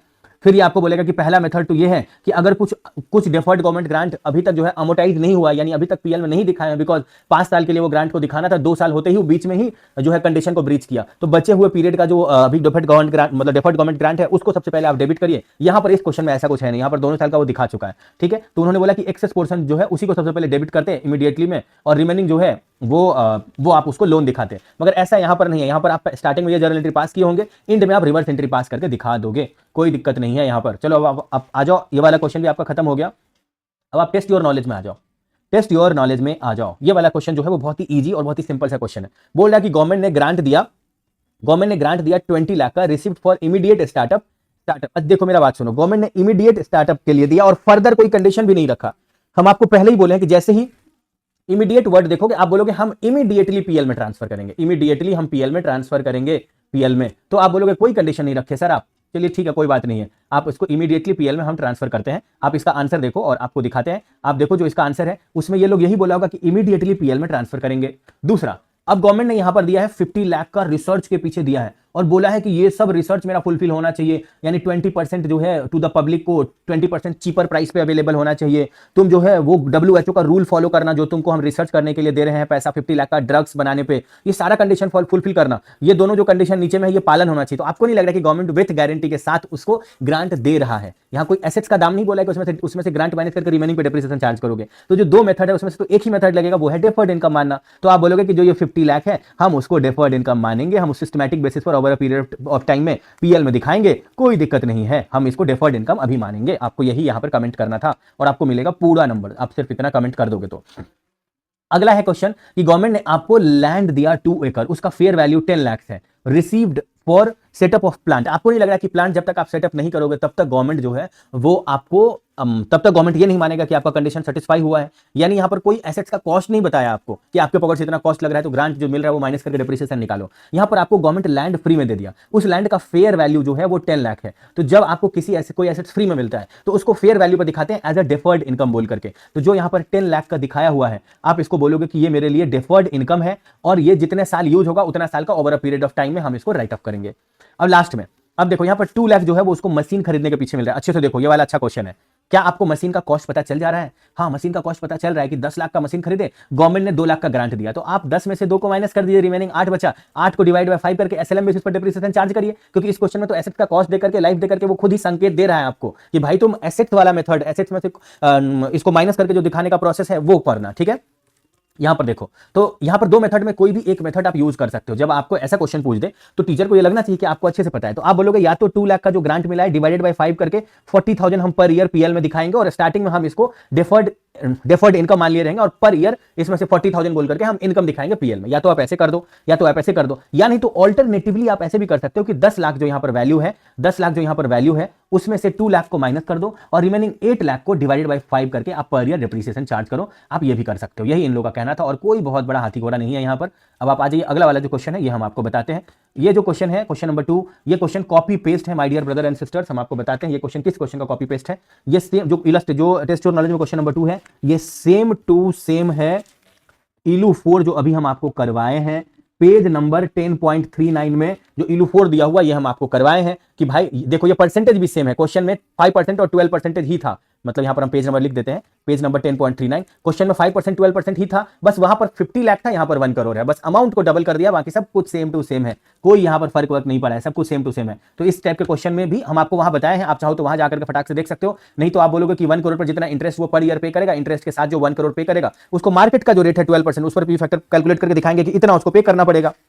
मिला 1 करोड़ है तो जो दोनों का डिफरेंस है ये अमाउंट 1 करोड़ और जितना पे करना पड़ेगा उसको हम डिफर्ड इनकम मानेंगे कि सरकार से इतना छूट मिला है क्योंकि लोन उतना कम रेट ऑफ इंटरेस्ट पे सरकार दिया है, तो इतना हमारा इनकम है, इतना हमारा लोन का कंपोनेंट है कि हमको गवर्नमेंट को पे करना पड़ेगा इंटरेस्ट और प्रिंसिपल के साथ, और इतना टोटल आज के डेट में मिल रहा है। तो यही दिखाना था। और जो मेरा लोन का कंपोनेंट है अगर हम इसको मार्केट में किसी और से लेने जाते तो इसी लोन के कंपोनेंट पर इतना इंटरेस्ट मिलता, जबकि हम पे पर ईयर इतना ही करते और लास्ट में 1 करोड़ और 5 लाख 1 करोड़ 5 लाख 50 ईयर में पे करते। तो इसको माइनस करते जाएंगे, इसको ऐड करते जाएंगे, ऐसे करके दिखाएंगे तो लास्ट में ये नील होना चाहिए। ये कैलकुलेशन आपको इसलिए दिखाना है बिकॉज आपको ये दिखाना है कि वो अमाउंट है जिस पर 12% पर ईयर इंटरेस्ट पे करेंगे तो लास्ट में वही अमाउंट आ जाएगा जितना अमाउंट ये कंपनी पे करेगा उस गवर्नमेंट को। तो ये एकदम छोटू सा क्वेश्चन था जो क्वेश्चन नंबर 2 हम आपको वहां इलस्ट्रेशन में भी करवाए थे। अभी हम आपको ये क्वेश्चन नंबर 3 करवाते हैं। जो हमारा क्वेश्चन नंबर 3 है वो बताते हैं आपको, रुको, चलिए हम आपको अभी क्वेश्चन नंबर 3 करवाते हैं जो कि आपको बहुत ही ज्यादा सिंपल लगेगा। जो ये क्वेश्चन नंबर 3 है इसमें ये कह रहा है कि MNC limited has received grant in nature of exemption of custom duty on capital goods with certain conditions related to export of goods under export promotion capital goods। यानी गवर्नमेंट जो है वो कुछ गुड्स को बोलता है कि आप एक्सपोर्ट करिए, उस पर जो आपका कैपिटल गेन होगा उस पर जो कस्टम ड्यूटी बनेगा कैपिटल गुड्स पर वो हम आपका नहीं लेंगे। तो जो टैक्स बनता था अगर गवर्नमेंट ने वो छोड़ दिया तो वो भी एक टाइप का गवर्नमेंट ग्रांट ही हुआ। तो बोल रहा है कि गवर्नमेंट ग्रांट का डिस्क्लोजर इंडिया 20 में कहा जाता है if yes how the same is to be accounted. अगर ग्रांट एक एसेट से रिलेटेड होगा और एक इनकम से रिलेटेड होगा तो इसका अकाउंटिंग कैसे होगा। तो सबसे पहला वाला जो पैरा है ये यहां पर ये लोग ये कह रहे हैं कि पैरा नंबर 3 जो है वो ये कह रहा है कि इंड AS 20 जो है वो गवर्नमेंट ग्रांट विथ कंडीशन वाला का बात करता है। यहां पर जो इंड AS 20 है वो government grant with condition, government grant में अगर कोई कंडीशन है तो उसको लेकर के ये लोग बात करता है इंड AS 20 में। ओके, उसके बाद वाला जो पैरा है, जो पैरा है इसके बाद वाला पैरा है उसमें ये कह रहा है, ये वाला जो मतलब जिसको अभी हम आपको अंडरलाइन कर रहे हैं आपके लिए, इसमें ये कह रहा है कि इस क्वेश्चन के केस में ग्रांट को गवर्नमेंट ग्रांट मान लिया जाएगा, यानी जो गवर्नमेंट ने टैक्स का अमाउंट का एग्जेम्पशन दिया है ना उसको गवर्नमेंट ग्रांट माना जाएगा इस क्वेश्चन में। अब उसके बाद का इनका जो एक्सप्लेनेशन है वो कोई खास नहीं है। नीचे इन्होंने बोला है कि प्रेजेंटेशन मैटर को अगर लेकर के बात करें तो एसेट्स पर जब ग्रांट मिलता है तो हम उसको बैलेंस शीट में एज अ डिफर्ड इनकम बोल करके दिखाते हैं और पर ईयर उसको पीएनएल में हम लोग systematic basis over a period of time में हम लोग पर ईयर उसको यूजफुल लाइफ के बेसिस में पर ईयर इनकम दिखाते हैं।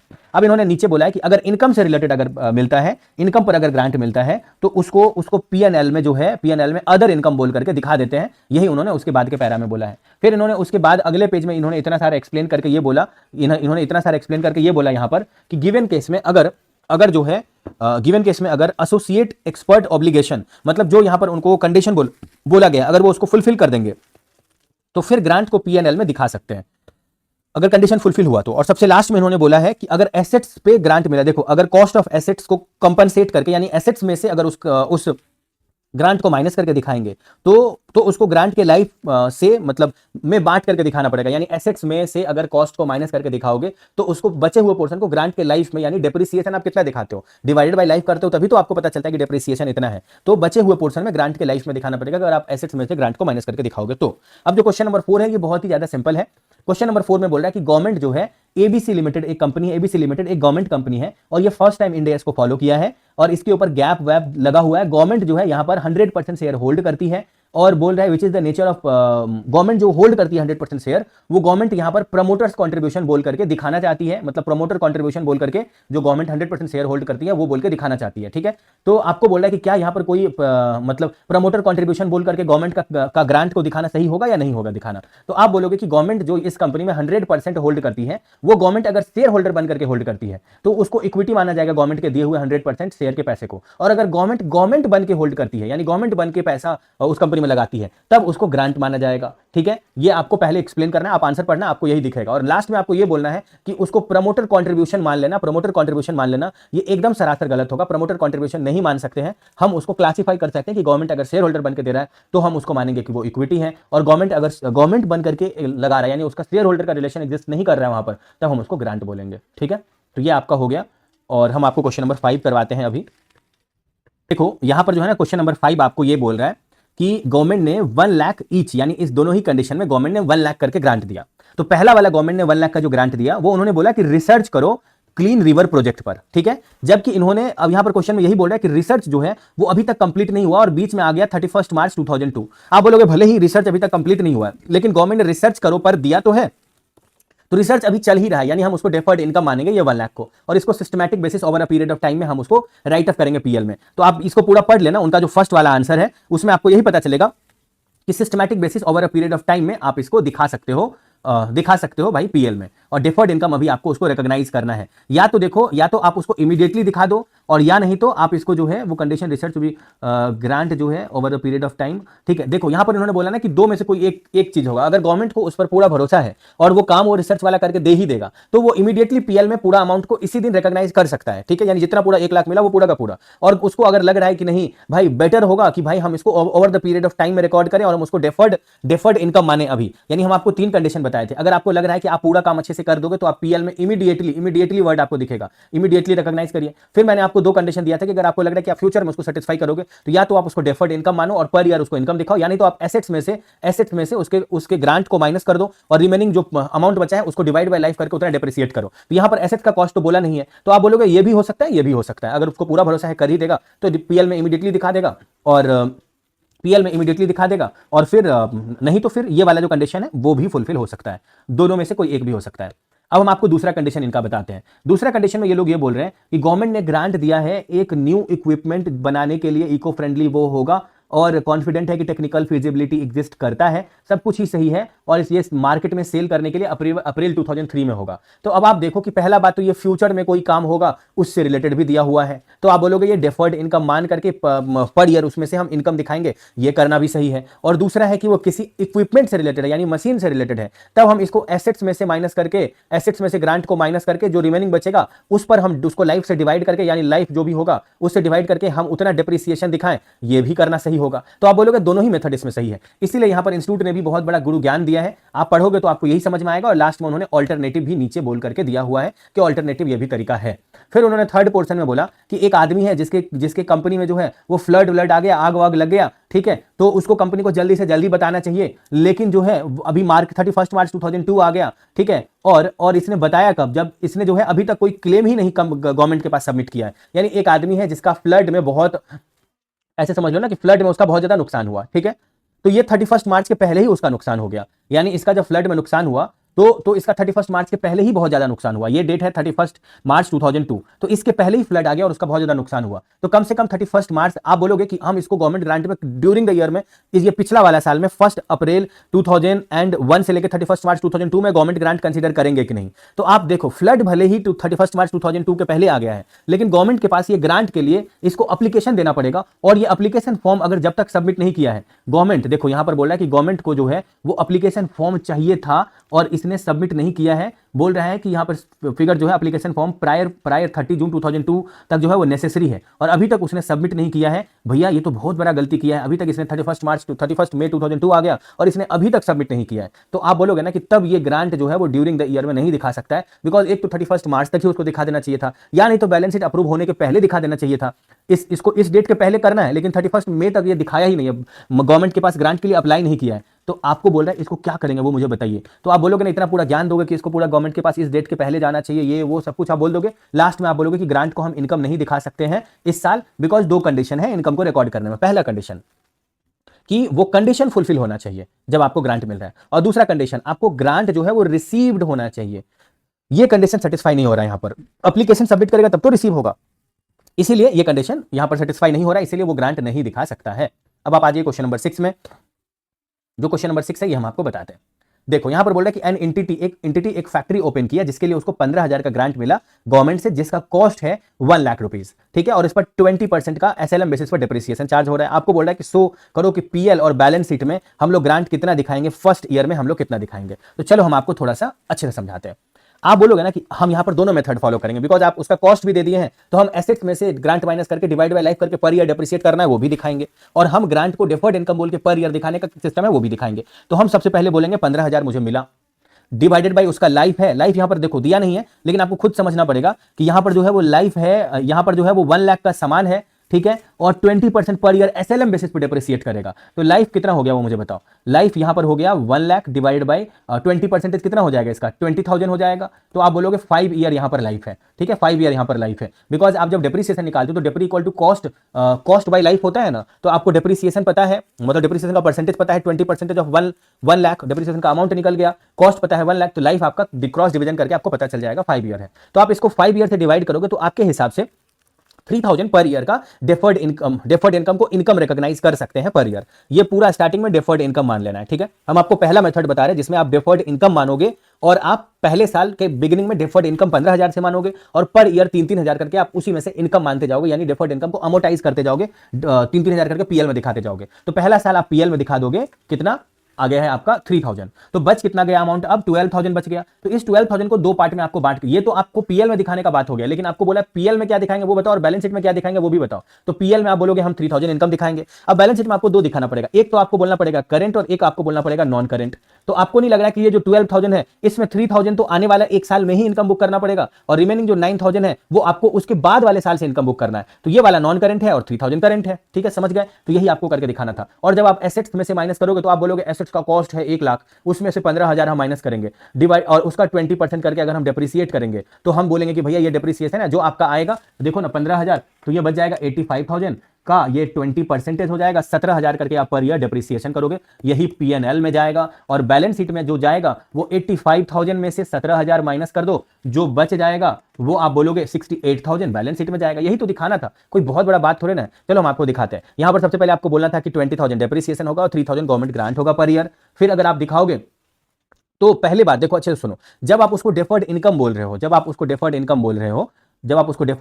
थोड़ा सा हम आपको ऊपर लेके चलते हैं। जो हम ये वाला कैलकुलेशन किए ना आपके लिए करंट नॉन करंट, तो करंट नॉन करंट तो हम आपको डेफर्ड इनकम के लिए बता दिए। तो एसेट्स का तो पूरा कॉस्ट 1 लाख ही बच गया, 1 लाख ही बच गया। तब तो उसमें से आप इसको माइनस नहीं कर रहे हो जब आप डेफर्ड इनकम मान रहे हो, तो तब आप सीधा उसका 20% 20,000 डेप्रिसिएशन कर दो, 80,000 बचा हुआ वैल्यू है और डेप्रिसिएशन 20,000 है, ये आपको बोलना पड़ेगा। तो जब आप डेफर्ड इनकम उसको मान रहे हो, आप जो है वो हेडिंग देख लेना कि जब आप उसको डेफर्ड इनकम मान रहे हो तो आप डेप्रिसिएशन 20,000 बोलोगे और 3,000 करके डेफर्ड इनकम पर ईयर मानोगे। तब ये 80,000 का ही एसेट्स बचा, और ये 3,000 को आप इनकम ऊपर में दिखा चुके हो पीएल में। यहां पर देखो, आप पीएल में देखो statement of profit and loss account में आपको क्या क्या दिखाना पड़ेगा, डेप्रिसिएशन 20,000 का और 3,000 का इनकम दिखाना पड़ेगा, क्योंकि आप डेफर्ड इनकम मान रहे हो तो एसेट्स में तो आप माइनस कर नहीं सकते हो। तो एसेट्स बच गया बैलेंस शीट में 80,000 का, और जो मतलब करंट लायबिलिटी और नॉन करंट लायबिलिटी है वो इतना, बिकॉज ये आपको आज ही के डेट में रिसीव हो गया है, फ्यूचर में इसको राइट अप करना है, इसलिए हम इसको लायबिलिटी बोलेंगे। जो भी पैसा हम आज के डेट में ले लेते हैं लेकिन उसका बेनिफिट फ्यूचर में रेज होगा तो उसको हम आज के डेट में अपना लायबिलिटी कहने लगते हैं। तो ये दो नॉन करंट लायबिलिटी और करंट लायबिलिटी में आप दिखा दिए।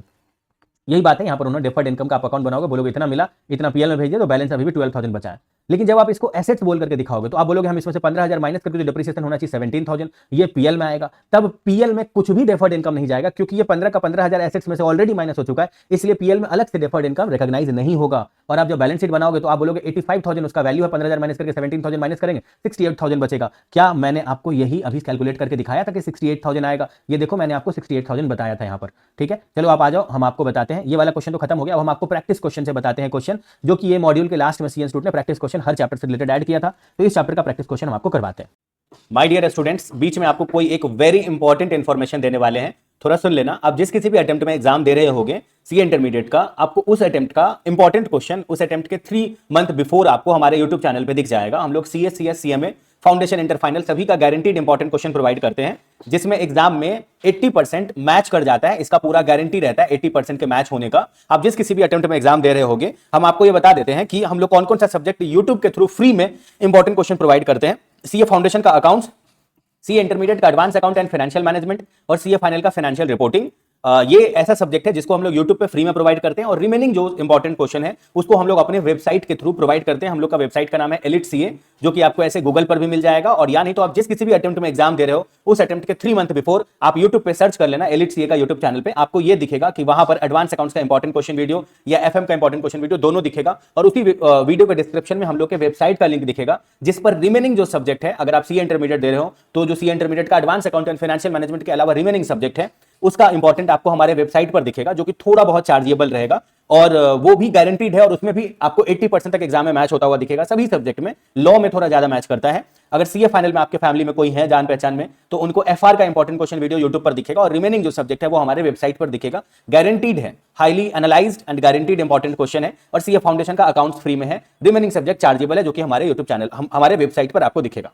इसमें 80% के मैच होने का गारंटी है। आप जिस किसी भी अटेम्प्ट में एग्जाम दे रहे होंगे, कभी भी उस अटेम्प्ट के 3 मंथ बिफोर आपको हमारे YouTube चैनल पे फ्री सब्जेक्ट, जिसको अभी हम यहाँ पे टिक किए हैं, और जो चार्जेबल सब्जेक्ट है वो हमारे वेबसाइट पर आपको दिखेगा। अब आगे हम आपको बताते हैं कि अगर आपके फैमिली में कोई सीएमए कर रहे होंगे तो सीएमए का फाउंडेशन जो है उसका इंपॉर्टेंट क्वेश्चन वीडियो में अकाउंट्स यूट्यूब पर फ्री में जाता है, रिमेनिंग सब्जेक्ट चार्जेबल है, जिसका लिंक आपको उसी वीडियो के डिस्क्रिप्शन में दिखेगा। जो YouTube पर है वीडियो उसी के डिस्क्रिप्शन में दिखेगा, इंपॉर्टेंट क्वेश्चन वीडियो। आप बोलोगे कि YouTube पर अगर चैनल नहीं ठीक से ढूंढ पाए हम, या इंपॉर्टेंट क्वेश्चन वीडियो एग्जैक्टली नहीं ढूंढ पाए, तो आपको इस नंबर पर 9007746507 पर मेरे को व्हाट्सएप या कॉल कर लेना। कोई भी जो आपका मन करे, आप अपना भाई समझ करके कि हम ये भैया से बात करते हैं, जो आपको जब तक आप वो डिग्री अचीव नहीं कर लेते हो तब तक आपके लाइफ में एक मेंटर का मतलब जो होता है रोल, वो हम लोग प्ले करेंगे, और हम लोग आपको तब तक साथ देंगे जब तक आप वो डिग्री अचीव नहीं कर लेते हो। अगर आप सीए कर रहे हो तो सीए अचीव नहीं कर लेते हो, या सीएमए या सीएस कर रहे हो तो जब तक वो अचीव नहीं कर लेते हो। हम लोग का गाइडेंस और डाउट सॉल्विंग, मेंटरशिप, ये सब पूरा फ्री है।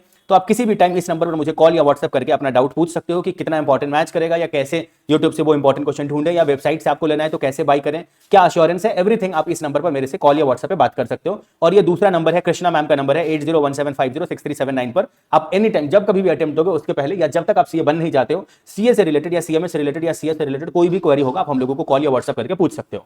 जो सीएमए इंटर का इंपॉर्टेंट क्वेश्चन है उसमें फाइनेंशियल अकाउंटिंग और कॉर्पोरेट अकाउंटिंग ये दोनों फ्री है यूट्यूब चैनल पर, रिमेनिंग सब्जेक्ट चार्जेबल है, जो आपको हमारे वेबसाइट से बाय करना है। हम लोग के वेबसाइट का नाम आपको पता ही है, एलिट सीए है। ओके, ये हम लोग के चैनल का नाम है। और ये जो सीएमए फाइनल है, सीएमए फाइनल का एसएफएम और सीएफआर ये 2 सब्जेक्ट फ्री में देते हैं, और रिमेनिंग सब्जेक्ट चार्जेबल है। आपके फैमिली में अगर कोई सीएमए कर रहे होंगे तो आप उनको इंपॉर्टेंट क्वेश्चन फॉर सीएमए के लिए रेकमेंड करना, जो कि गारंटीड है एग्जाम में इतना मैच करेगा कि वो पूरा खुशी से आपको भी 1000 बार थैंक यू बोलेंगे, और हम लोगों को भी 1000 बार थैंक यू बोलेंगे, बिकॉज उनका करियर ही पूरा बदल जाएगा। वो अगले स्टेप में चले जाएंगे। अगर वो अटके होंगे सीए इंटर में तो फाइनल में चले जाएंगे, और फाइनल में होंगे तो वो मतलब जो सीएमए है वो बन जाएंगे। उसके बाद उनका सक्सेसफुल करियर शुरू हो जाएगा। सिमिलरली हम लोग का सीएस का इंपॉर्टेंट क्वेश्चन में जेआईजीएल और सीएमएसएल ये 2 फ्री है, रिमेनिंग सब्जेक्ट चार्जेबल है। जो सीएस प्रोफेशनल है इसमें जो है वो ईएसजी सब्जेक्ट फ्री है, और रिमेनिंग सब्जेक्ट चार्जेबल। ओके, एक और बात आपको बता दें कि हम लोग क्लासेस भी प्रोवाइड करते हैं, सीएस एग्जीक्यूटिव और प्रोफेशनल का तो हम आपको बता दिए। जो रिमेनिंग सब्जेक्ट है वो भी आपको वेबसाइट पर मिलेगा, वो भी गारंटीड है एग्जाम के एंगल से। ओके, कोई डाउट होगा तो इस नंबर पर कॉल या व्हाट्सएप करके आप पूछ सकते हो।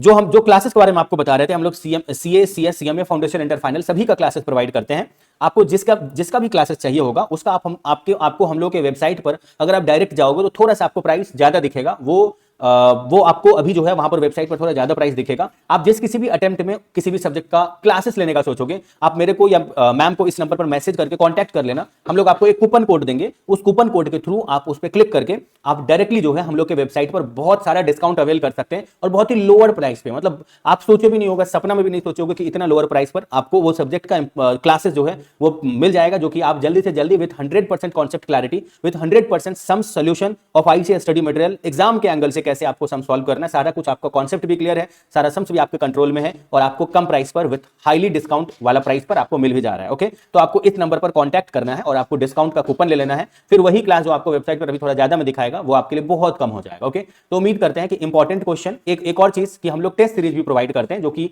बेस्ड ऑन इंपॉर्टेंट क्वेश्चन रहता है और उसका इवैल्यूएशन हम लोग 2 डेज के अंदर, 2 to 3 डेज के अंदर करके देते हैं विद प्रॉपर रिमार्क और कॉल पे गाइड करते हैं 24/7 कि कहां पे आपको अपने आप को इंप्रूव करना चाहिए। ठीक है, तो उम्मीद करते हैं कि important question, test series plus जो क्लासेस है, इस 3 चीज में किसी भी चीज के लिए अगर आपको होगा मतलब नीड होगा और आप चाहते हो कि आपको एकदम एग्जैक्टली वही मिले जो इंस्टीट्यूट के एग्जाम को निकालने में सबसे बड़ा एक जो है वो रोल प्ले करें, एग्जैक्टली वही, आपको ज्यादा इधर उधर लेफ्ट राइट का बोल करके या ज्यादा आपको गुमराह ना करें, एग्जैक्टली वही करवाएं जिससे आप जल्दी से जल्दी इस जर्नी को कंप्लीट करो। तो आप इस तीनों के लिए हम लोगों को कॉन्टैक्ट करोगे और हम लोग आपका पूरा साथ निभाएंगे। चलिए चलो फिर हम आपको अब आगे का जो क्लास ये है ना वीडियो है वो आपको करवाते हैं। ओके, रुको। तो चलिए अब आप आज ये प्रैक्टिस क्वेश्चन हम आपको करवाते हैं। हम उम्मीद करते हैं कि आप जो ये प्रैक्टिस क्वेश्चन है जो इंस्टीट्यूट का मटेरियल में मॉड्यूल के लास्ट में दिया हुआ है, इसके क्वेश्चन को भी आप कवर करेंगे बिकॉज ये बहुत ही ज्यादा इंपॉर्टेंट है। तो चलिए, आप जब 20 नंबर पेज में आप आएंगे तो आपको दिखेगा जो ये है, मतलब देखो यहाँ पर पेज नंबर PQ18 है। PQ18 में क्वेश्चन नंबर 1 है। आप गवर्नमेंट के पास गए और आप बोल रहे हो गवर्नमेंट को मुझे थोड़ा ग्रांट दे दिया, तो गवर्नमेंट बोला क्यों देंगे तुमको ग्रांट, वो बोलो तो आपने बोला हम एक ट्रेनिंग प्रोग्राम चला रहे हैं, तो गवर्नमेंट बोला तो क्या करें, तो आप बोले वो 18 मंथ तक हम चलाएंगे, तो गवर्नमेंट बोला तो क्यों दें आपको ग्रांट, तो आप बोले उसके पीछे मेरा 2 साल खर्चा लग रहा है, पहला साल 50,000 खर्चा लग रहा है, दूसरा साल 25,000 खर्चा लग रहा है, तो मुझे दीजिए ग्रांट। गवर्नमेंट को अच्छा लगा आपका बात और गवर्नमेंट आपको 30,000 का ग्रांट दे दिया। तो आपको नहीं लग रहा कि ये 18 मंथ तक चलेगा, तो आपको इसे मंथ वाइज बांट के दिखाना चाहिए। ये 13,000 जो मिला है वो आउट ऑफ 18 मंथ के लिए मिला है, तो 12 मंथ तक है वो इस साल आ जाएगा और रिमेनिंग जो पीरियड है वो अगला साल मिलेगा। ठीक है, वो अगले साल आएगा क्योंकि ये स्टार्ट हो रहा है आपका 1 अप्रैल 2001 से। तो 1 अप्रैल 2001 से 31 मार्च 2002 तक का पोर्शन आपको इस साल का बेनिफिट मिल जाएगा। देखो ये जो 30,000 का आपका जो ग्रांट है उसको डिवाइडेड बाय 18 इंटू 12 करोगे तो आपका 20,000 जो है वो 31 मार्च 2002 को ही आप अपना पीएल में दिखा सकते हो, और रिमेनिंग जो 10,000 है वो आप नॉन करंट बोल करके आप दिखा दोगे कि भाई ये अगले साल हो जाएगा, अगला साल के लिए वो हो जाएगा करंट। ठीक है, अगले साल के लिए वो करंट बैलेंस हो जाएगा जो इस साल का नॉन करंट है। ठीक है, यानी आपको समझ में आया, हम आपको बताते हैं। आपको 1 अप्रैल 2001 को मिला 30,000, तो 30,000 में 20,000 जो है वो आपको 31 मार्च 2002 में ही आप उसको इनकम रिकॉर्ड कर सकते हो। तो इस डेट में जब आप खड़े हो तो 10,000 आपको अगले साल करने को मिलेगा 31 मार्च 2003 को, तो ये आपके लिए करंट हो जाएगा, ये आपके लिए नॉन करंट हो जाएगा। और अगला साल जब आएगा तो यही वाला अमाउंट, पिछला वाला तो यूज कर लिए, तो ये अमाउंट अब आपके लिए करंट हो जाएगा क्योंकि विद इन 1 ईयर में इसका बेनिफिट उठाने वाले हो। यही है और कुछ नहीं है। आप देखिए, आप बोलोगे ना कि जब हम 31 मार्च 2001 को हैं तो आज के डेट में तो ये मेरा 20,000 करंट डेफर्ड इनकम है, और जो रिमेनिंग 10,000 है ये मेरा डेफर्ड है। लेकिन अगले साल यही वाला अमाउंट जब यहां जाता है तो ये करंट के सामने आ जाता है, यानी ये करंट हो जाता है। ठीक है, और जब पीएल बनाएंगे तो हम बोलेंगे मेरे को ग्रांट पहला साल 20,000, दूसरा साल 10,000 मिला, खर्चा हम पहला साल 50,000, दूसरा साल 25,000 कर रहे हैं, तो नेट में मेरा जो है वो नेट में कितना आ रहा है 50,000 माइनस 20,000, हम 30,000 खर्चा कर रहे हैं और यहां पर हम 15,000 खर्चा कर रहे हैं ट्रेनिंग कॉस्ट। बस यही था, ये क्वेश्चन खत्म हो गया। हम आपको क्वेश्चन नंबर 2 बताते हैं, फटाफट लेके चलते हैं आपको क्वेश्चन नंबर 2 में। रुको, क्वेश्चन नंबर 2 देखो, आपको क्वेश्चन नंबर 2 बताते हैं। ये भी क्वेश्चन बहुत ही सिंपल है, बस थोड़ा अच्छे से सुन लेना एक बार। ठीक है, गवर्नमेंट ने आपसे वादा किया कि आपको 60,000 गवर्नमेंट जो है वो ग्रांट देगा 3 साल में, जिसमें 40,000 फर्स्ट ईयर दे दिया आपको, सेकंड ईयर में 10,000 दे दिया गवर्नमेंट ग्रांट, और थर्ड ईयर में भी 10,000 दे दिया, यानी टोटल मिलाओगे तो 60,000 आ जाएगा। 40,000 प्लस 10,000 प्लस 10,000 इक्वल टू 60,000। अब आपको गवर्नमेंट बोला कि आपको जो है वो 10 न्यू जॉब क्रिएट करना पड़ेगा जिसको 3 ईयर तक आपको मेंटेन करना पड़ेगा। इसी बात से हम आपको 60,000 का ग्रांट दे रहे हैं। तो आप बोले ठीक है सर, तो मेरे को एम्प्लॉय को रिक्रूट करने में आपका फर्स्ट ईयर का खर्चा लगेगा 30,000 एंड वेजेस बिल जो है आपका पर ईयर का 1 लाख खर्चा होगा फर्स्ट ईयर में। तो फर्स्ट ईयर आपका क्या खर्चा हो गया वो मुझे बताओ। फर्स्ट ईयर आपका 10 मतलब 1 लाख तो खर्चा हुआ ही, और प्लस 30,000 भी आपका ये लग गया रिक्रूटमेंट कॉस्ट, क्योंकि एक बार एम्प्लॉय को फर्स्ट ईयर में रिक्रूट करोगे तभी तो वो सेकंड ईयर और थर्ड ईयर भी काम करेगा। सेकंड और थर्ड ईयर में रिक्रूटमेंट कॉस्ट नहीं लगेगा क्योंकि ये हर साल रिक्रूट नहीं होगा, एक बार फर्स्ट ईयर में ही एम्प्लॉय रिक्रूट होगा, फिर उसका सेकंड थर्ड ईयर तक वही सेम एम्प्लॉय काम करेगा। तो फर्स्ट ईयर तो 1 लाख प्लस 30,000 आपका लग गया। सेकंड ईयर में ये 1 लाख तो लगा ही है, बिकॉज 1 लाख के नीचे बोला है कि 1 लाख के बाद बोला है कि 10,000 से ये हर साल बढ़ जाएगा, यानी ये 1 लाख प्लस 10,000 सेकंड ईयर में लगा और थर्ड ईयर में आपका कॉस्ट लगा 1 लाख फर्स्ट ईयर में लगा, वो 10,000 से सेकंड ईयर में बढ़ा और फिर 10,000 से थर्ड ईयर में बढ़ा, यानी 1,20,000 आपका सेकंड ईयर में लगा और 1,10,000 आपका मतलब 1,20,000 आपका थर्ड ईयर के एंड में लगा, 1,10,000 आपका सेकंड ईयर के एंड में लगा और फर्स्ट ईयर के एंड में आपका 1,30,000 लगा। ठीक है, तो ये टोटल आपका कॉस्ट है जिसके लिए आप सरकार से 60,000 का ग्रांट मांग रहे हो, कोई दिक्कत नहीं है। सरकार को विश्वास होना चाहिए आप पर। अगर सरकार को यहां पर विश्वास है, क्वेश्चन में इन्होंने ये बोला है कि ग्रांट जो है वो डेफर्ड इनकम मान लेंगे फर्स्ट सेकंड थर्ड सिचुएशन में, अगर ऐसा है तो बताइए। तो यहां पर बोले ना सरकार को विश्वास है कि वो जो कंडीशन है उसको वो कंप्लाई कर देगा, वो 3 साल में इतना जॉब क्रिएट कर देगा, उसको रीजनेबल एश्योरेंस है। तो आप बोलोगे ना कि अगर रीजनेबल एश्योरेंस है, 100% कंफर्म नहीं, रीजनेबल एश्योरेंस है, इसका मतलब सरकार एक तरफ से अपना विश्वास दिखा रहा है, तो आप इसको डेफर्ड इनकम मान लोगे। ठीक है, यानी 60,000 को आज के डेट में डेफर्ड इनकम मान लो। अब आप बोलोगे इसको हर साल पीएल में ट्रांसफर करेंगे, तो सर कितना करेंगे पीएल में ट्रांसफर? सरकार भी तो एक बार में पूरा नहीं दे रहा है और खर्चा भी मेरा एक ही बार में पूरा नहीं लग रहा है, ये दोनों ही वेरिएबल है। तो अगर दोनों वेरिएबल है तो डिवाइडेड बाय लाइफ करके तो नहीं दिखा सकते हैं। अगर खर्चा भी एक ही बार में हो गया रहेगा तब तो डिवाइडेड बाय लाइफ करेंगे, या तो इनकम अलग अलग हुआ है। तो हम बोलेंगे कि पहला साल खर्चा हुआ 1,30,000 तो 13 हुआ, फिर दूसरा साल हुआ 1,10,000 तो इसका 11 ले लो, और तीसरा साल खर्चा हुआ 1,20,000 तो इसका 12 ले लो। अब ये 13, 11 और 12 के रेशियो में 60,000 को बांट दो, जो आएगा उतना ही पर ईयर डेफर्ड इनकम दिखाएंगे। समझ में आ गया आपको? तो फर्स्ट ईयर में जो डेफर्ड इनकम दिखा दिए, तो सेकंड और थर्ड ईयर का जो डेफर्ड इनकम है वो फर्स्ट ईयर के एंड में बोलोगे कि इतना डेफर्ड है, और जो फर्स्ट ईयर का दिखा दिए रहोगे उसको इनकम बोल दोगे। फिर सेकंड ईयर के एंड में जो दिखा दिए रहोगे तो थर्ड ईयर वाले को बोलना कि इतना थर्ड ईयर का जो बचा हुआ पोर्शन है वो थर्ड ईयर का डेफर्ड है, और सेकंड ईयर का एंड तक में जो दिखा दिए रहोगे उतना तक इनकम हो जाएगा, और थर्ड ईयर तक पूरा ही दिखा दिए रहोगे, इसीलिए थर्ड ईयर में डेफर्ड इनकम नील हो जाएगा। बस यही आपको दिखाना था और कोई झमेला नहीं है। दूसरा कंडीशन आपको क्या बोला? दूसरा कंडीशन आपको जो बोला थोड़ा सा इसको साफ सुथरा कर देते हैं, फिर हम आपको बताते हैं। देखो यहां पर जो दूसरा कंडीशन है, इन्होंने दूसरा कंडीशन में बोला कि देखो मेरे को बिल्कुल भी भरोसा नहीं है उस कंपनी पर। तो जब आपको उस पर पूरा ही भरोसा नहीं है तब आप उसको रिकॉर्ड करोगे रिसीव्ड बेसिस पर। तो फर्स्ट ईयर कितना रिसीव हुआ वो मुझे बताओ। फर्स्ट ईयर 40,000 ही ग्रांट रिसीव्ड हुआ है, तो आप बोलोगे इतना रिसीव हुआ है, इसमें फर्स्ट ईयर जितना रिकॉग्नाइज होना चाहिए था ये 60,000 को इस रेशियो में निकालने के बाद, यानी 13, 11 और 12 के रेशियो में निकालने के बाद जिस रेशियो पर ये 60,000 को रिकॉग्नाइज करते वो इस रेशियो में, तो उसमें फर्स्ट ईयर का जो रिकॉग्नाइज कर दिया वो माइनस कर देंगे, तो जो बचेगा हम उसको बोलेंगे सेकंड ईयर का डेफर्ड। समझ गए? फिर सेकंड ईयर में भी जो और मिल गया तो फिर सेकंड ईयर में जितना रिकॉग्नाइज कर देंगे वो भी माइनस कर देंगे, यहाँ पे सेकंड ईयर में से माइनस कर देंगे, और फिर थर्ड ईयर के लिए जो बचेगा वो दिखाएंगे। चलिए अभी हम आपको सोल्यूशन में दिखाते हैं। तो हम आपको पहले ही बोले कि अगर रीजनेबल एश्योरेंस लग रहा है कि वो पूरा कर देगा कंडीशन, तो एक बार तो पूरा ही डेफर्ड ग्रांट मान लो 60,000 से। ठीक है, ये हम ए नंबर सॉल्यूशन कर रहे हैं। फिर वो जो 60,000 है उसको 13, 11 और 12 का रेशियो में यहां पर बांट दिया है इन्होंने। 13 मतलब 130, 110, 120, यानी 13, 11 और 20 के रेशियो में इन्होंने पर ईयर उस 60,000 के डेफर्ड ग्रांट को मान लिया है। तो इस दोनों का टोटल ही तो फर्स्ट ईयर के एंड में बाकी होगा, तो वो फर्स्ट ईयर के लिए डेफर्ड ग्रांट है, और ये 20,000 ही तो सेकंड ईयर के एंड में बाकी होगा जो कि थर्ड ईयर में रिकॉग्नाइज करेंगे, तो ये सेकंड ईयर के एंड के लिए डेफर्ड है। डेफर्ड का मतलब है वो फ्यूचर का बैलेंस है। समझ गए? तो आप फर्स्ट ईयर के एंड में बोलोगे कि टोटल 60,000 में से ये फर्स्ट ईयर रिकॉग्नाइज हो गया, तो इस दोनों का जो टोटल आपका आया 38,333, यही आप यहां पर लिख दिए हो और कैलकुलेट आप यहां पर किए हो। ये आप जो है फर्स्ट ईयर के एंड में इतना है, तो फर्स्ट ईयर के एंड में अगर इतना है और उसमें से आप रिकॉग्नाइज कर दिए हो 18,333, तो वो आप माइनस कर दो 18,333, तो जो रिमेनिंग बच गया 20,000 वही आप यहां लिखे हो, और 20,000 जो बच गया उसमें 20 का 20,000 ही आप थर्ड ईयर में रिकॉग्नाइज कर दिए हो, तो पूरा हो जाएगा रिकॉग्नाइज, तो यहां पर नील बचेगा। वही नील यहां पर लिखा है, कुछ नहीं लिखा है तो नील है। तो आप बोलोगे ना कि पीएल में जब दिखाने का बात आएगा तो हम जो करंट ईयर में कर रहे हैं ना डेफर्ड ग्रांट को, जो करंट ईयर में जो पीएल में दिखा रहे हैं टोटल 60,000 में से हम वो दिखाएंगे। तो फर्स्ट ईयर में हम इतना डेफर्ड ग्रांट मान रहे हैं as a income, second year में इतना और थर्ड ईयर में इतना, वही यहां पर लिखा है फर्स्ट, सेकंड और थर्ड के लिए। और जब बैलेंस शीट का बात आएगा तो हम फर्स्ट ईयर के एंड में इतना डेफर्ड मानेंगे, सेकंड ईयर के एंड में इतना मानेंगे और थर्ड ईयर में नील मानेंगे, तो वही इन्होंने यहां पर लिखा भी है, आप समझ गए होंगे। लेकिन जैसे ही मेरे को उस पर रीजनेबल एश्योरेंस खत्म हुआ तो हम बोलेंगे अब मेरे लिए ये 60,000 को over the period of time में कॉम्पनसेट ना करके हम बोलेंगे कि भाई 40,000 तुम्हारा फर्स्ट ईयर में रिसीव हो रहा है, तो एज पर दैट कैलकुलेशन में हम एक बार उसको डेफर्ड इनकम मान करके पर ईयर जो है वो ये तो दिखा देंगे कि पर ईयर का इतना बनता है,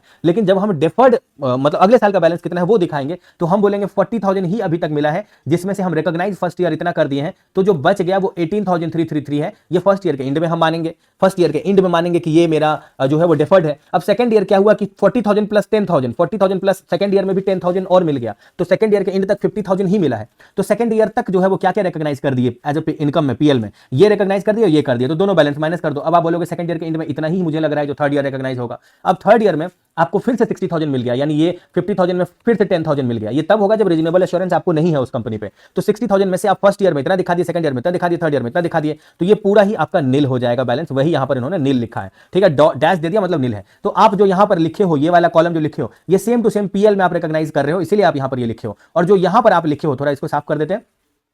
देखो हम थोड़ा इसको साफ कर देते हैं। जो आप यहां पर लिख रहे हो यही आप बैलेंस शीट में दिखा रहे हो, तो यही आपको बैलेंस शीट में दिखाना है कि फर्स्ट ईयर के एंड में इतना डिफर्ड लग रहा है मेरे को, सेकंड ईयर के एंड में इतना, थर्ड ईयर में नील लग रहा है, यही आपको दिखाना था। तो मेरे ख्याल से आप समझ गए। हम आपको क्वेश्चन नंबर 3 करवाते हैं फटाफट। क्वेश्चन नंबर 3 पे चलिए, और ज्यादा टाइम आपका नहीं लेते हैं, थोड़ा इसको हटा देते हैं। चलिए, क्वेश्चन नंबर 3 में कुछ खास है नहीं अगर सही से देखा जाए तो। देखो ये क्वेश्चन नंबर 3 में इन्होंने बोला कि इसको थोड़ा हटा देते हैं। इन्होंने यहां पर बोला कि देखो भाई मेरे को जो है वो गवर्नमेंट से जो है बैकवर्ड एरिया में धंधा करने की वजह से एक लॉस हुआ है, ऑपरेटिंग लॉस हुआ है। उस लॉस से बचने के लिए गवर्नमेंट ने मेरे को ग्रांट दिया है, तो मेरा तो लॉस हो ही गया है। उस लॉस के बदले गवर्नमेंट मुझे ग्रांट दिया है, तो उसको हम क्या इनकम मानेंगे? मेरा तो पैसा लॉस हो गया है, उसको कॉम्पनसेट करने के लिए गवर्नमेंट ने दिया है। तो हम ऐसा थोड़ी ना कि हम पॉजिटिव में है और मुझे भी गवर्नमेंट और पैसा देके और ज्यादा पॉजिटिव कर दिया है, हम तो नेगेटिव में है, लॉस में है। तो आप बोलोगे ना, सुनो ना, इतना ज्ञान मत दो, पैसा मिला है गवर्नमेंट से तो ये लॉस, ये तुम्हारा गवर्नमेंट ग्रांट माना जाएगा। ठीक है, गवर्नमेंट ग्रांट माना जाएगा, भले अक्टूबर 2001 में मिला हुआ ग्रांट को गवर्नमेंट ग्रांट माना जाएगा। आप बोलोगे ना, गवर्नमेंट ग्रांट रिकॉग्नाइज करने का 2 कंडीशन है, पहला तुमको मिलना चाहिए, दूसरा तुम कंडीशन सेटिस्फाई करना चाहिए। तो कंडीशन सेटिस्फाई तो हो गया, तुम लॉस में हो, और दूसरा तुमको ग्रांट मिल भी गया, तो हम इसको तो गवर्नमेंट ग्रांट मानेंगे भाई। हम तुम्हारा बात नहीं सुनेंगे, गवर्नमेंट ग्रांट मानेंगे। और ये भले ही गवर्नमेंट तुमको ग्रांट दे रहा है प्रीवियसली किसी लॉस को सेटल करने के लिए, फिर भी जो है वो इसको हम गवर्नमेंट ग्रांट मानेंगे। तो इसीलिए आप बोल दो कि ये यहां पर जो है अक्टूबर में जो मिला हुआ ग्रांट है, अक्टूबर में जो मिला हुआ ग्रांट है उसको हम गवर्नमेंट ग्रांट मानते हैं। ये पीएल में दिखाना पड़ेगा एज अ ग्रांट, ठीक है, एज अ ग्रांट का इनकम। चलिए आप आज ये क्वेश्चन नंबर 4 आपको करवाते हैं। देखो ये बहुत ही अच्छा क्वेश्चन हम आपको करवाते हैं। बोल रहा है कि ए लिमिटेड जो है वो इंगेज है एक manufacturing of certain specialised chemical को बनाने में। तो during the manufacturing process certain water waste is produced which is released by A limited in nearby river. यानी ए लिमिटेड वाटर वेस्ट मतलब एक स्पेशलाइज्ड केमिकल बनाता है, और केमिकल का बुरा बात यह है कि उसमें बहुत ज्यादा झाग निकलता है, गंदगी निकलता है, जिसको निकाल के नाला में फेंकना पड़ता है, और वो नाला आसपास का रिवर में चला जाता है, बिकॉज वो जमा होगा तो एक जगह बीमारी पैदा करेगा। तो गवर्नमेंट ने बोला देखो, to reduce the pollution of river the state government has introduced scheme with the following silent feature. Government ने उसको बोला कि सुनो ना, if manufacturer install certain pre approved waste water treatment plant. तुम एक काम करो, तुम अपने यहाँ प्लांट वगैरह लगा लो, वेस्ट वाटर ट्रीटमेंट प्लांट लगा लो, हम उसके लिए तुमको इंटरेस्ट फ्री लोन दे रहे हैं 50% of total 50% of cost of plant, जो प्लांट लगाने में होगा। गवर्नमेंट बोला कि तुम्हारे तुम ऑयल फैक्ट्री लगाए हो या जो भी फैक्ट्री लगाए हो, केमिकल फैक्ट्री लगाए हो, इससे तो जिससे बहुत ज्यादा झाग निकलेगा और रिवर भी पॉल्यूटेड होगा, तुम रिवर में भेजोगे, तो इससे बेटर है कि वो वाटर वेस्ट ट्रीटमेंट प्लांट लगवा लो, और उसमें जो खर्चा लगेगा उसका 50% हम दे देंगे, रिवर भी बच जाएगा और एरिया भी बच जाएगा, एनवायरमेंट भी बच जाएगा। तो इसने बोला ठीक है सर, हम कर लेंगे। तो गवर्नमेंट बोला हम तुमको अभी लोन दे रहे हैं 50% अमाउंट तक, तुमको जो है ना 5 साल के बाद मुझे चुकाना है, और इस पर तुमको इंटरेस्ट 1 भी रुपया नहीं देना है। ठीक है, आप ध्यान में रखना कि 5 साल के बाद चुकाएगा, इंटरेस्ट 1 भी रुपया नहीं देगा, गवर्नमेंट का ग्रांट आपको निकालना है। ठीक है। अब गवर्नमेंट यहां पर बोल रहा है कि जो है ये वाटर वेस्ट का फैक्ट्री में जो है वो रिलीज इट टू द, मतलब गवर्नमेंट बोला है कि manufacturer availing the benefit must treat water waste factory using specific plant before releasing the water in river. यानी जो उस केमिकल बनाने से जो ऊपर में झाग निकलेगा, गंदा पानी, उसको तुम पहले फिल्टर कर दोगे उस वाटर वेस्ट ट्रीटमेंट प्लांट में, उसके बाद ही तुम रिवर में जाने दोगे, सीधा मत जाने देना, नहीं तो फिर तुमको बहुत ही ज्यादा डांटेंगे। ठीक है, if this condition is violated, अगर कंडीशन वायलेट हुआ तो तुमको 10 लाख रुपए का पेनल्टी लेंगे, पेनल्टी तुम पे लगा देंगे, और जो 50% जो तुमको पहले लोन दिए थे इंटरेस्ट फ्री वाला, वो भी तुमसे लेंगे, और प्लस उतना का मार्केट में कितना इंटरेस्ट होना चाहिए था वो इंटरेस्ट जोड़ करके तुमसे लेंगे। समझ में आया? यानी गवर्नमेंट आपको जितना पैसा दे रहा है उस पर मार्केट में अगर गवर्नमेंट इन्वेस्ट कर देता, पैसा मतलब लोन दे रहा है, वो मार्केट में गवर्नमेंट इन्वेस्ट करता है, तो उसको मार्केट के हिसाब से जितना रेट ऑफ इंटरेस्ट मिलता है 12% के हिसाब से, वो जोड़ के वो आपसे पैसा लेगा। ठीक है, अगर आप वायलेट करोगे तो, प्लस 10 लाख और पेनल्टी का लेगा। तो गवर्नमेंट बोला कि ठीक है खरीद लो वाटर वेस्ट ट्रीटमेंट प्लांट। तो आपने 50 लाख में वो खरीदा, तो इसका 50% 25 लाख गवर्नमेंट आपको दे दिया। आपको एक चीज ध्यान में रखना है कि इस क्वेश्चन में जो आपसे पूछेगा सिर्फ उसी का जर्नल एंट्री और ट्रीटमेंट पास करना है। यानी आपको गवर्नमेंट अगर ये बोलेगा कि तुम इंड AS 20 से रिलेटेड ही जर्नल एंट्री पास करो, तो सिर्फ वही पास करना, उसके अलावा अगर और कोई पॉसिबल जर्नल एंट्रीज हैं वो आपको नहीं पास करना है। ठीक है, अब आगे यहां पर बोल रहा है कि जो है इसने अगर वो ये सेम पैसा जो बैंक से ना लेकर के इसका 50% किसी भी दूसरे आदमी से लेने जाता, मतलब गवर्नमेंट से ना लेकर के किसी दूसरे आदमी से लेता, तो 12% उसको इंटरेस्ट देना पड़ता। अब यहां पर उसको 25 लाख रुपया गवर्नमेंट से 1 अप्रैल 2001 को मिल तो गया है, इस 50 लाख का आधा 50%, और उसने प्लांट को रेडी फॉर यूज भी कर दिया, सेम डेट में लगा भी लिया। अब ये थोड़ा बदमाश है। ठीक है, बोल रहा है A limited has accounting policy of recognising government grant in relation to depreciable assets in proportion to depreciation expense. यानी ए लिमिटेड का ये है बात कि वो एसेट्स में से ही माइनस कर देता है गवर्नमेंट ग्रांट को। यानी ये इतना श्योर है, एसेट्स में से माइनस करने का रूल वो ऑप्ट करता है जो ये पूरा श्योर रहता है कि हम जो गवर्नमेंट मुझे काम बोला है वो हम पूरा अपने तन मन धन से करेंगे। ठीक है, तो इसलिए वो स्टार्टिंग में ही एसेट्स में से माइनस कर देता है। ठीक है, लेकिन इसने क्या किया, अब इसने क्या किया, बोला कि चलो हम प्लांट में उसमें से माइनस कर देंगे, मतलब एसेट्स के कॉस्ट में से ग्रांट को माइनस कर देंगे, और बचे हुए अमाउंट पर 5 ईयर तक हम SLM बेसिस पर डेप्रिसिएशन चार्ज करेंगे। बोला in the month of March 2003 government का ऑफिशियल जो है आदमी आए और सरप्राइज ऑडिट किए वहां पर, और उनको मिला कि भाई ये तो वेस्ट वाटर ट्रीटमेंट प्लांट जो है ये यहां पर इसने लगाया ही नहीं है, वो सही से वर्क नहीं कर रहा है। तो अब चलो तुम पे गवर्नमेंट गुस्सा हो गया। गवर्नमेंट बोला तुम मुझे इंटायर लोन का अमाउंट मुझे पे करो अलॉन्ग विद पेनल्टी के साथ मुझे तुम रिटर्न करो। अब ए लिमिटेड को पेनल्टी के साथ, इंटरेस्ट ऑन लोन के साथ, सब कुछ के साथ देना पड़ेगा गवर्नमेंट को। इंटरेस्ट ऑन लोन वो चार्ज करेगा जो मार्केट रेट ऑफ इंटरेस्ट है, ठीक है। अब आपको बोल रहा है प्लीज मुझे अमाउंट ऑफ गवर्नमेंट ग्रांट बताइए 1 अप्रैल 2001 का, तो 25,000 हो जाएगा, 25 लाख हो जाएगा 1 अप्रैल 2001 जिस दिन ये लिया है, ठीक है। अब इसका अगर अमाउंट निकालोगे तो आपको ये बोलना पड़ेगा, देखो नहीं 25 लाख नहीं होगा, आपको ये बोलना पड़ेगा कि 25 लाख तो गवर्नमेंट ग्रांट दे रहा है इंटरेस्ट फ्री वाला, लेकिन गवर्नमेंट जब लेगा तब जो है ये कंपनी रिटर्न कितना कर देगा। गवर्नमेंट ने 25 लाख दिया और 5 साल के बाद ये आदमी गवर्नमेंट को रिटर्न भी करेगा पैसा इस 25 लाख का, बोला है ना 5 साल के बाद पे कर देना, और 5 साल तक इंटरेस्ट देने का जरूरत नहीं है। तो मार्केट में जो रेट ऑफ इंटरेस्ट है अगर उसका यूज करोगे पीवी फैक्टर के हिसाब से, देखो यहां पर जो इंटरेस्ट दिया हुआ रेट ऑफ इंटरेस्ट जो मार्केट में है इसका यूज पीवी के लिए होगा, दूसरा इसका यूज होगा, इसका पहला यूज पीवी फैक्टर के लिए होगा, दूसरा होगा जब वो वायलेट करेगा तो गवर्नमेंट इंटरेस्ट जोड़ करके जो लेगा वो इंटरेस्ट 12% पर ही लेगा। तो अभी हमको ये लग रहा है कि ये वायलेट नहीं करेगा। अभी इनिशियल डेट है, इनिशियल डेट का जर्नल एंट्री आपसे पूछ रहा है, तो इनिशियल डेट का जर्नल एंट्री होगा कि गवर्नमेंट दे रहा है और बदले में ये जो गवर्नमेंट रिटर्न कर देगा, इस बीच में जो डिफरेंस है यही गवर्नमेंट ग्रांट है। गवर्नमेंट ने 25 लाख दिया तो गवर्नमेंट को ये रिटर्न क्या करेगा वो मुझे बताओ। ये गवर्नमेंट को जितना रिटर्न कर देगा वो माइनस कर दो, ये गवर्नमेंट को 25 लाख ही रिटर्न करेगा, ये गवर्नमेंट को 25 लाख ही रिटर्न करेगा, लेकिन ये 5th ईयर करेगा तो तब 25 लाख का वैल्यू गिर करके कितना हो गया रहेगा। तो पीवी फैक्टर 12% के हिसाब से 1 डिवाइड बाय 1.12 इक्वल दबाना 5 बार, 1 बार, 2 बार, 3 बार, 4 बार, 5 बार, तो ये हो गया रहेगा इंटू 0.5674, यानी ये 25 लाख का जो सामान है वो उस टाइम हो गया रहेगा 25 लाख इंटू 0.5674, तो ये हो गया रहेगा 14,18,500 हो गया रहेगा। तो जो डिफरेंस है 25 लाख से ये है आपका 10,81,500, यही गवर्नमेंट ग्रांट है, यही गवर्नमेंट ग्रांट है। अगर गवर्नमेंट इंटरेस्ट लेते जाएगा तो कम से कम इंटरेस्ट इतना ही हो जाएगा, 12% के हिसाब से 5 साल का इंटरेस्ट का टोटल इतना ही हो जाएगा जो गवर्नमेंट नहीं ले रहा है। और ये वही अमाउंट है मेरे प्यारे दोस्त 14,18,500, जिस पर 12% के हिसाब से per year interest compounded basis पर ऐड करते जाओगे तो 5 साल के बाद वो 25 लाख हो जाएगा। ये वही अमाउंट है 14,18,500, समझ गए। तो पहला एंट्री तो आपको समझ में आ गया। दूसरा वो आपको बोल रहा है थोड़ा हम इसको साफ करना पड़ेगा, आप एडजस्ट कर लेना, जो हम लिखे हैं वो मुझे मिटाना पड़ेगा बिकॉज इसके ऊपर ही लिख दिए हम। चलो अभी आप देखो, अब देखो यहां पर इन्होंने दूसरा क्या पूछा, इन्होंने बोला determine the nature of government grant and it's accounting treatment principally. आप बोलोगे नेचर ऑफ गवर्नमेंट ग्रांट क्या होगा, इसको जो है ना एसेट्स में से माइनस करके नहीं दिखाना चाहिए, इतना उसको जो है होशियार नहीं बनना चाहिए। जो ये होशियार बना है ना यहाँ पर कि डेप्रिसिएबल एसेट्स में से उसको जो है वो माइनस करके, डेप्रिसिएशन एक्सपेंस को माइनस करके वो उसके 5 साल के बेसिस पर जो दिखा दिया है, ये उसको नहीं करना चाहिए था। वो जो है ना फ्यूचर में कंडीशन ब्रीच भी कर सकता है, ये उसको सोचना चाहिए था। तो अगर फ्यूचर में कंडीशन आप ब्रीच भी कर सकते हैं तो बचा हुआ जितना डिफर्ड इनकम है उसको गवर्नमेंट पहले रिकवर करके रिमेनिंग को लोन इंटरेस्ट जोड़ करके रिकवर करता है। अभी इस क्वेश्चन में आपको दिखाएंगे और फिर रिमेनिंग को पीएल बोलता है। तो जब हम स्टार्टिंग में डिफर्ड इनकम दिखाए रहते हैं तभी तो पर ईयर हम इनकम दिखाते चले जाते हैं over a period of time के हिसाब से, लाइफ से डिवाइड करके। तो जब हम ब्रीच कर देते हैं उसका बचा हुआ पोर्शन का जो इनकम रहता है वो गवर्नमेंट पहले रिकवर करता है। तो जब आप फ्यूचर में ब्रीच भी कर सकते हो तब आपको डिफर्ड इनकम उसको स्टार्टिंग में दिखाना चाहिए, यही यहां पर आपको बोलना था गवर्नमेंट का। और उसका अकाउंटिंग ट्रीटमेंट क्या होगा 31 मार्च 2002 को, ये भी हम आपको बताएंगे, और पीएल पर कोई इंपैक्ट पड़ेगा कि नहीं रिवोकेशन की वजह से वो भी बताएंगे। अब आप आज क्वेश्चन नंबर 4 में आपको पहले इनका बहुत बड़ा ज्ञानबाजी है वो आपको नहीं देना है, आपको बोलना है कि देखिए 25 लाख आप लिए और गवर्नमेंट को आप 14,17,500 ही रिटर्न कर रहे हैं 5th ईयर का पीवी फैक्टर ऑफ 12% के हिसाब से मल्टीप्लाई करके, तो गवर्नमेंट को आप इतना कम रिटर्न कर रहे हैं। तो जो ये इतना कम किए यही आपके लिए डिफर्ड ग्रांट है, ग्रांट इनकम है, यानी गवर्नमेंट का ग्रांट इनकम इतना ही है, इतना तो आप रिटर्न ही कर दोगे गवर्नमेंट को, इसीलिए आप इनिशियली उसको लोन दिखा दो। लोन का नेचर क्रेडिट होता है, जो लोन मुझे चुकाना है और जो मुझे ही मिलेगा, हम किसी को लोन दिए वो मेरे लिए एसेट्स है। तो यहां तो हम गवर्नमेंट से लोन लिए हैं इसलिए उसको क्रेडिट किए बिकॉज ये मेरे लिए लायबिलिटी है, और टोटल मेरे को 25 लाख मिला जिसमें ग्रांट का इतना पैसा मिला और इतना लोन जो मुझे फ्यूचर में रिटर्न करना है। अब आगे आते हैं, इन लोगों का कहना है कि अगर किसी क्वालिफाइंग एसेट्स के पीछे लोन ले रहे हैं जो लॉन्ग टाइम चलेगा तो उसको लॉन्ग टर्म एसेट्स हम लोग को मान लेना चाहिए। ये उन लोग का ऐसे ही ज्ञानबाजी है। फिर अगर फ्यूचर में हम ये भी कर सकते हैं, नहीं भी पे वे कर सकते हैं, तो वहां पर मुझे ग्रांट इनकम मानना चाहिए, मतलब डिफर्ड इनकम मानना चाहिए। और अगर हम ग्रांट डिफर्ड इनकम मान लिए हैं तो उसको पीएल में systematic basis over the period of time के हिसाब से कैलकुलेट करना चाहिए। हम श्योर हैं पूरा कि हम चुका ही देंगे तो हम उसको एसेट्स में से माइनस करके रिमेनिंग अमाउंट पर डेप्रिसिएशन निकाल सकते हैं।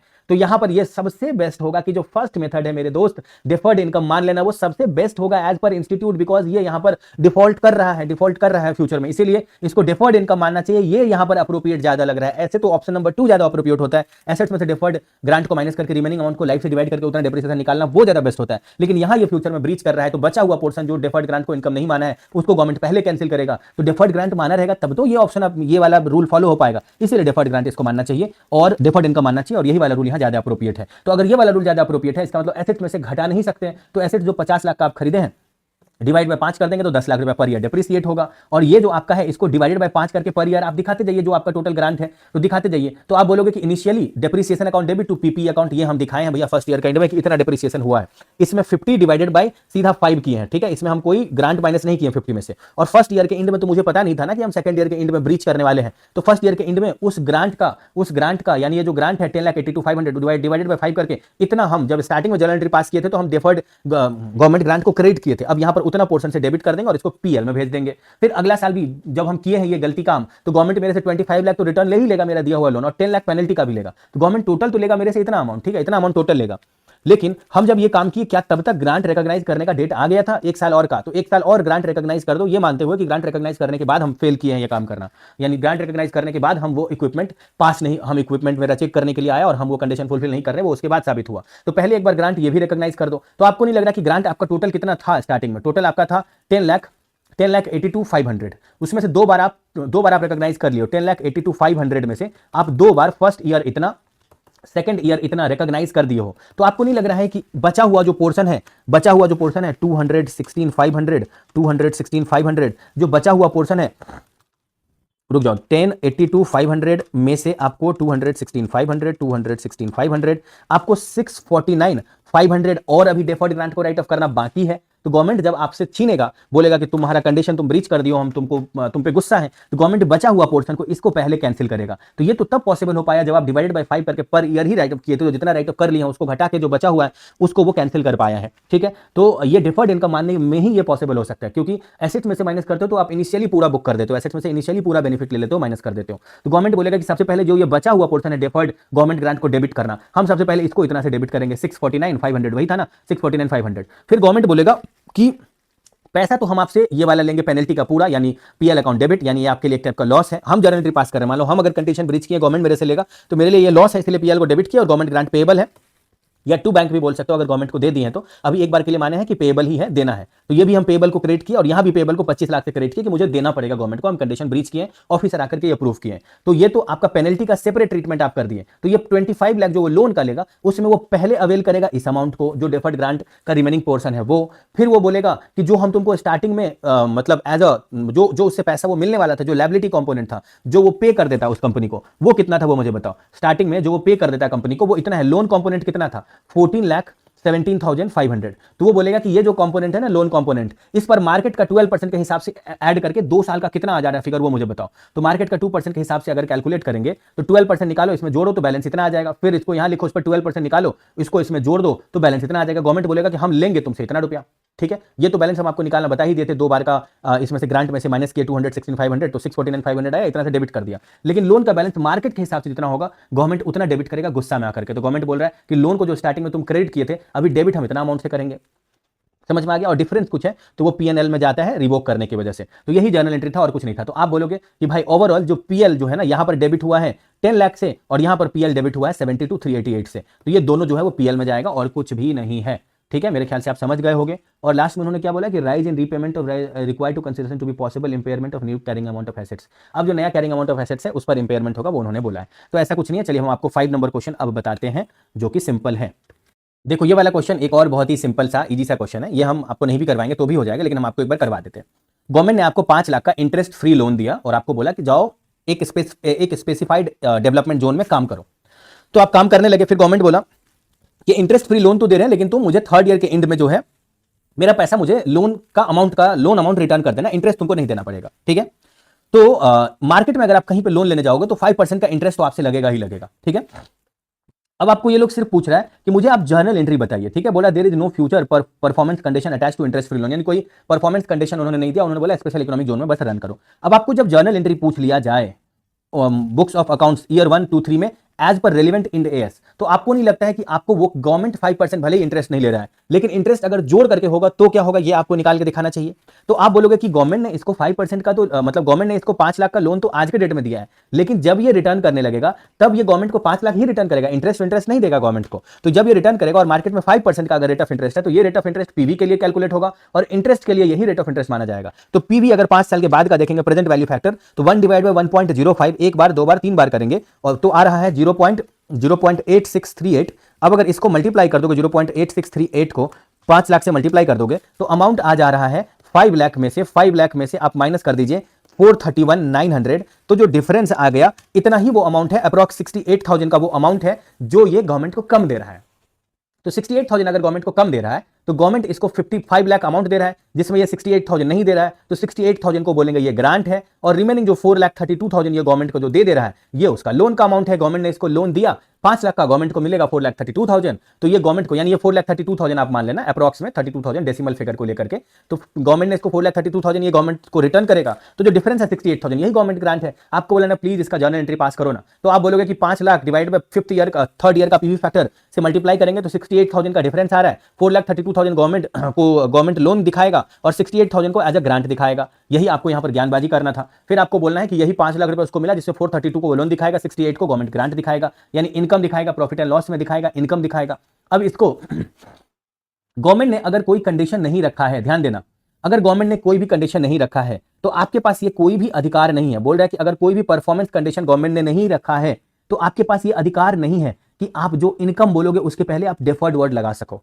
आप डेफर्ड इनकम वर्ड यूज नहीं कर सकते। डेफर्ड इनकम का मतलब होता है कि वो कंडीशन अटैच्ड है, कंडीशन फ्यूचर में फुलफिल होगा, तब जाके आप उसको proportionate basis over the period of life के बेसिस पर आप सिस्टमैटिकली आप उसको पीएल में दिखाते जाओगे। लेकिन यहां पर कोई कंडीशन नहीं है तो डेफर्ड वर्ड भी आपको हटाना पड़ेगा। इसीलिए यहां पर जर्नल एंट्री में क्रिएट करने टाइम में to income account PL account लिखा है, यहां उन्होंने डेफर्ड वर्ड नहीं लिखा। समझ गए आप, कंडीशन नहीं है इसीलिए। तो आप बोलोगे कि यही वो अमाउंट है जिस पर 5% करके पर ईयर इंटरेस्ट देते जाएंगे, तो at the end of the year में ये 5 लाख का हो जाएगा। तो 432 ये है, तो ये जो आपका ये है, मतलब अभी आपको मतलब इंटरेस्ट का अमाउंट निकाल लेना है। आपको बोलना है कि अगर 432 पे 5% का इंटरेस्ट लगेगा तो जोड़ करके ये इतना हो जाएगा, फिर ये यही यहां पे लिख दिए, इसी का 5% इंटरेस्ट लगेगा तो ऐड करके ये इतना हो जाएगा, यही यहां लिख दिए, और 5 लाख रुपए देंगे तो डिफरेंस इस दोनों का जो रहेगा वो आप बीच में लिख देना। अप्रोक्सीमेटली कुछ अमाउंट से डिफरेंस करेगा लेकिन 5% के आसपास ही होगा। तो ये जो 3 साल का इंटरेस्ट है इसका जर्नल एंट्री आपको पास करके दिखाना पड़ेगा, क्योंकि लोन एक बार 4,32,000 से क्रेडिट हुआ है, तो पर ईयर और कितना से क्रेडिट करेंगे इंटरेस्ट के नाम पर। ये इंटरेस्ट है, interest account debit to loan account, हम पर ईयर कितना से इंटरेस्ट लोन को क्रेडिट करेंगे कि at the end of the life में स्टार्टिंग का 4,32,000 का लोन और पर ईयर का जो लोन को क्रेडिट किए हैं उसको जोड़ करके सेम एंट्री,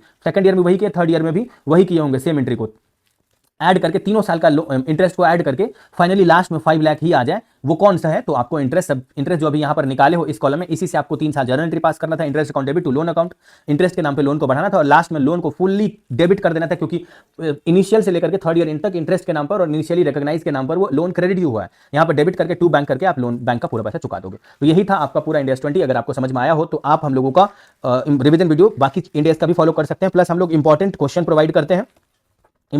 प्रोवाइड करते हैं, जो कि गारंटीड रहता है एग्जाम के लिए, 80% मैच करता है, जिसमें एफआर हम लोग का फ्री है, जो आप जिस किसी भी अटेम्प्ट में एग्जाम दोगे उस अटेम्प्ट में हमारे यूट्यूब चैनल पे दिख जाएगा। आप चाहो तो कोई डाउट हो इंपॉर्टेंट क्वेश्चन से रिलेटेड या किसी सम से रिलेटेड, तो मुझे इस नंबर पर आप व्हाट्सएप पे अपना फैमिली मेंबर समझ के, अपना भाई समझ के आप मुझे व्हाट्सएप पे मैसेज कर सकते हो 9007746507 पर, जिसमें आप अपना डाउट पूछ सकते हो। डाउट फ्री है, गाइडेंस मेंटरशिप ये सब फ्री है, और इंपॉर्टेंट क्वेश्चन से रिलेटेड क्वेश्चन पूछ सकते हो जो एफआर का यूट्यूब पर जाएगा। रिमेनिंग सब्जेक्ट थोड़ा थोड़ा करके चार्जेबल है, सभी में 80% से ज्यादा ही मैच करता है, एएफएम में 90% प्लस मैच करता है। तो आप इससे रिलेटेड भी मेरे से सवाल पूछ सकते हो। हम लोग का टेस्ट सीरीज भी चलता है, जो कि चार्जेबल रहता है और उसमें विद इन 2 डेज इवैल्यूएट करके देते हैं, जो कि बेस्ड ऑन इंपॉर्टेंट क्वेश्चन रहता है। तो इस सब से रिलेटेड कोई भी डाउट हो my dear brother and sister, आप मेरे से पूछ सकते हो। चलो इसी बात पर आपका ये वाला जो इंडेक्स है वो पूरा खत्म हुआ और आगे बढ़ते हैं।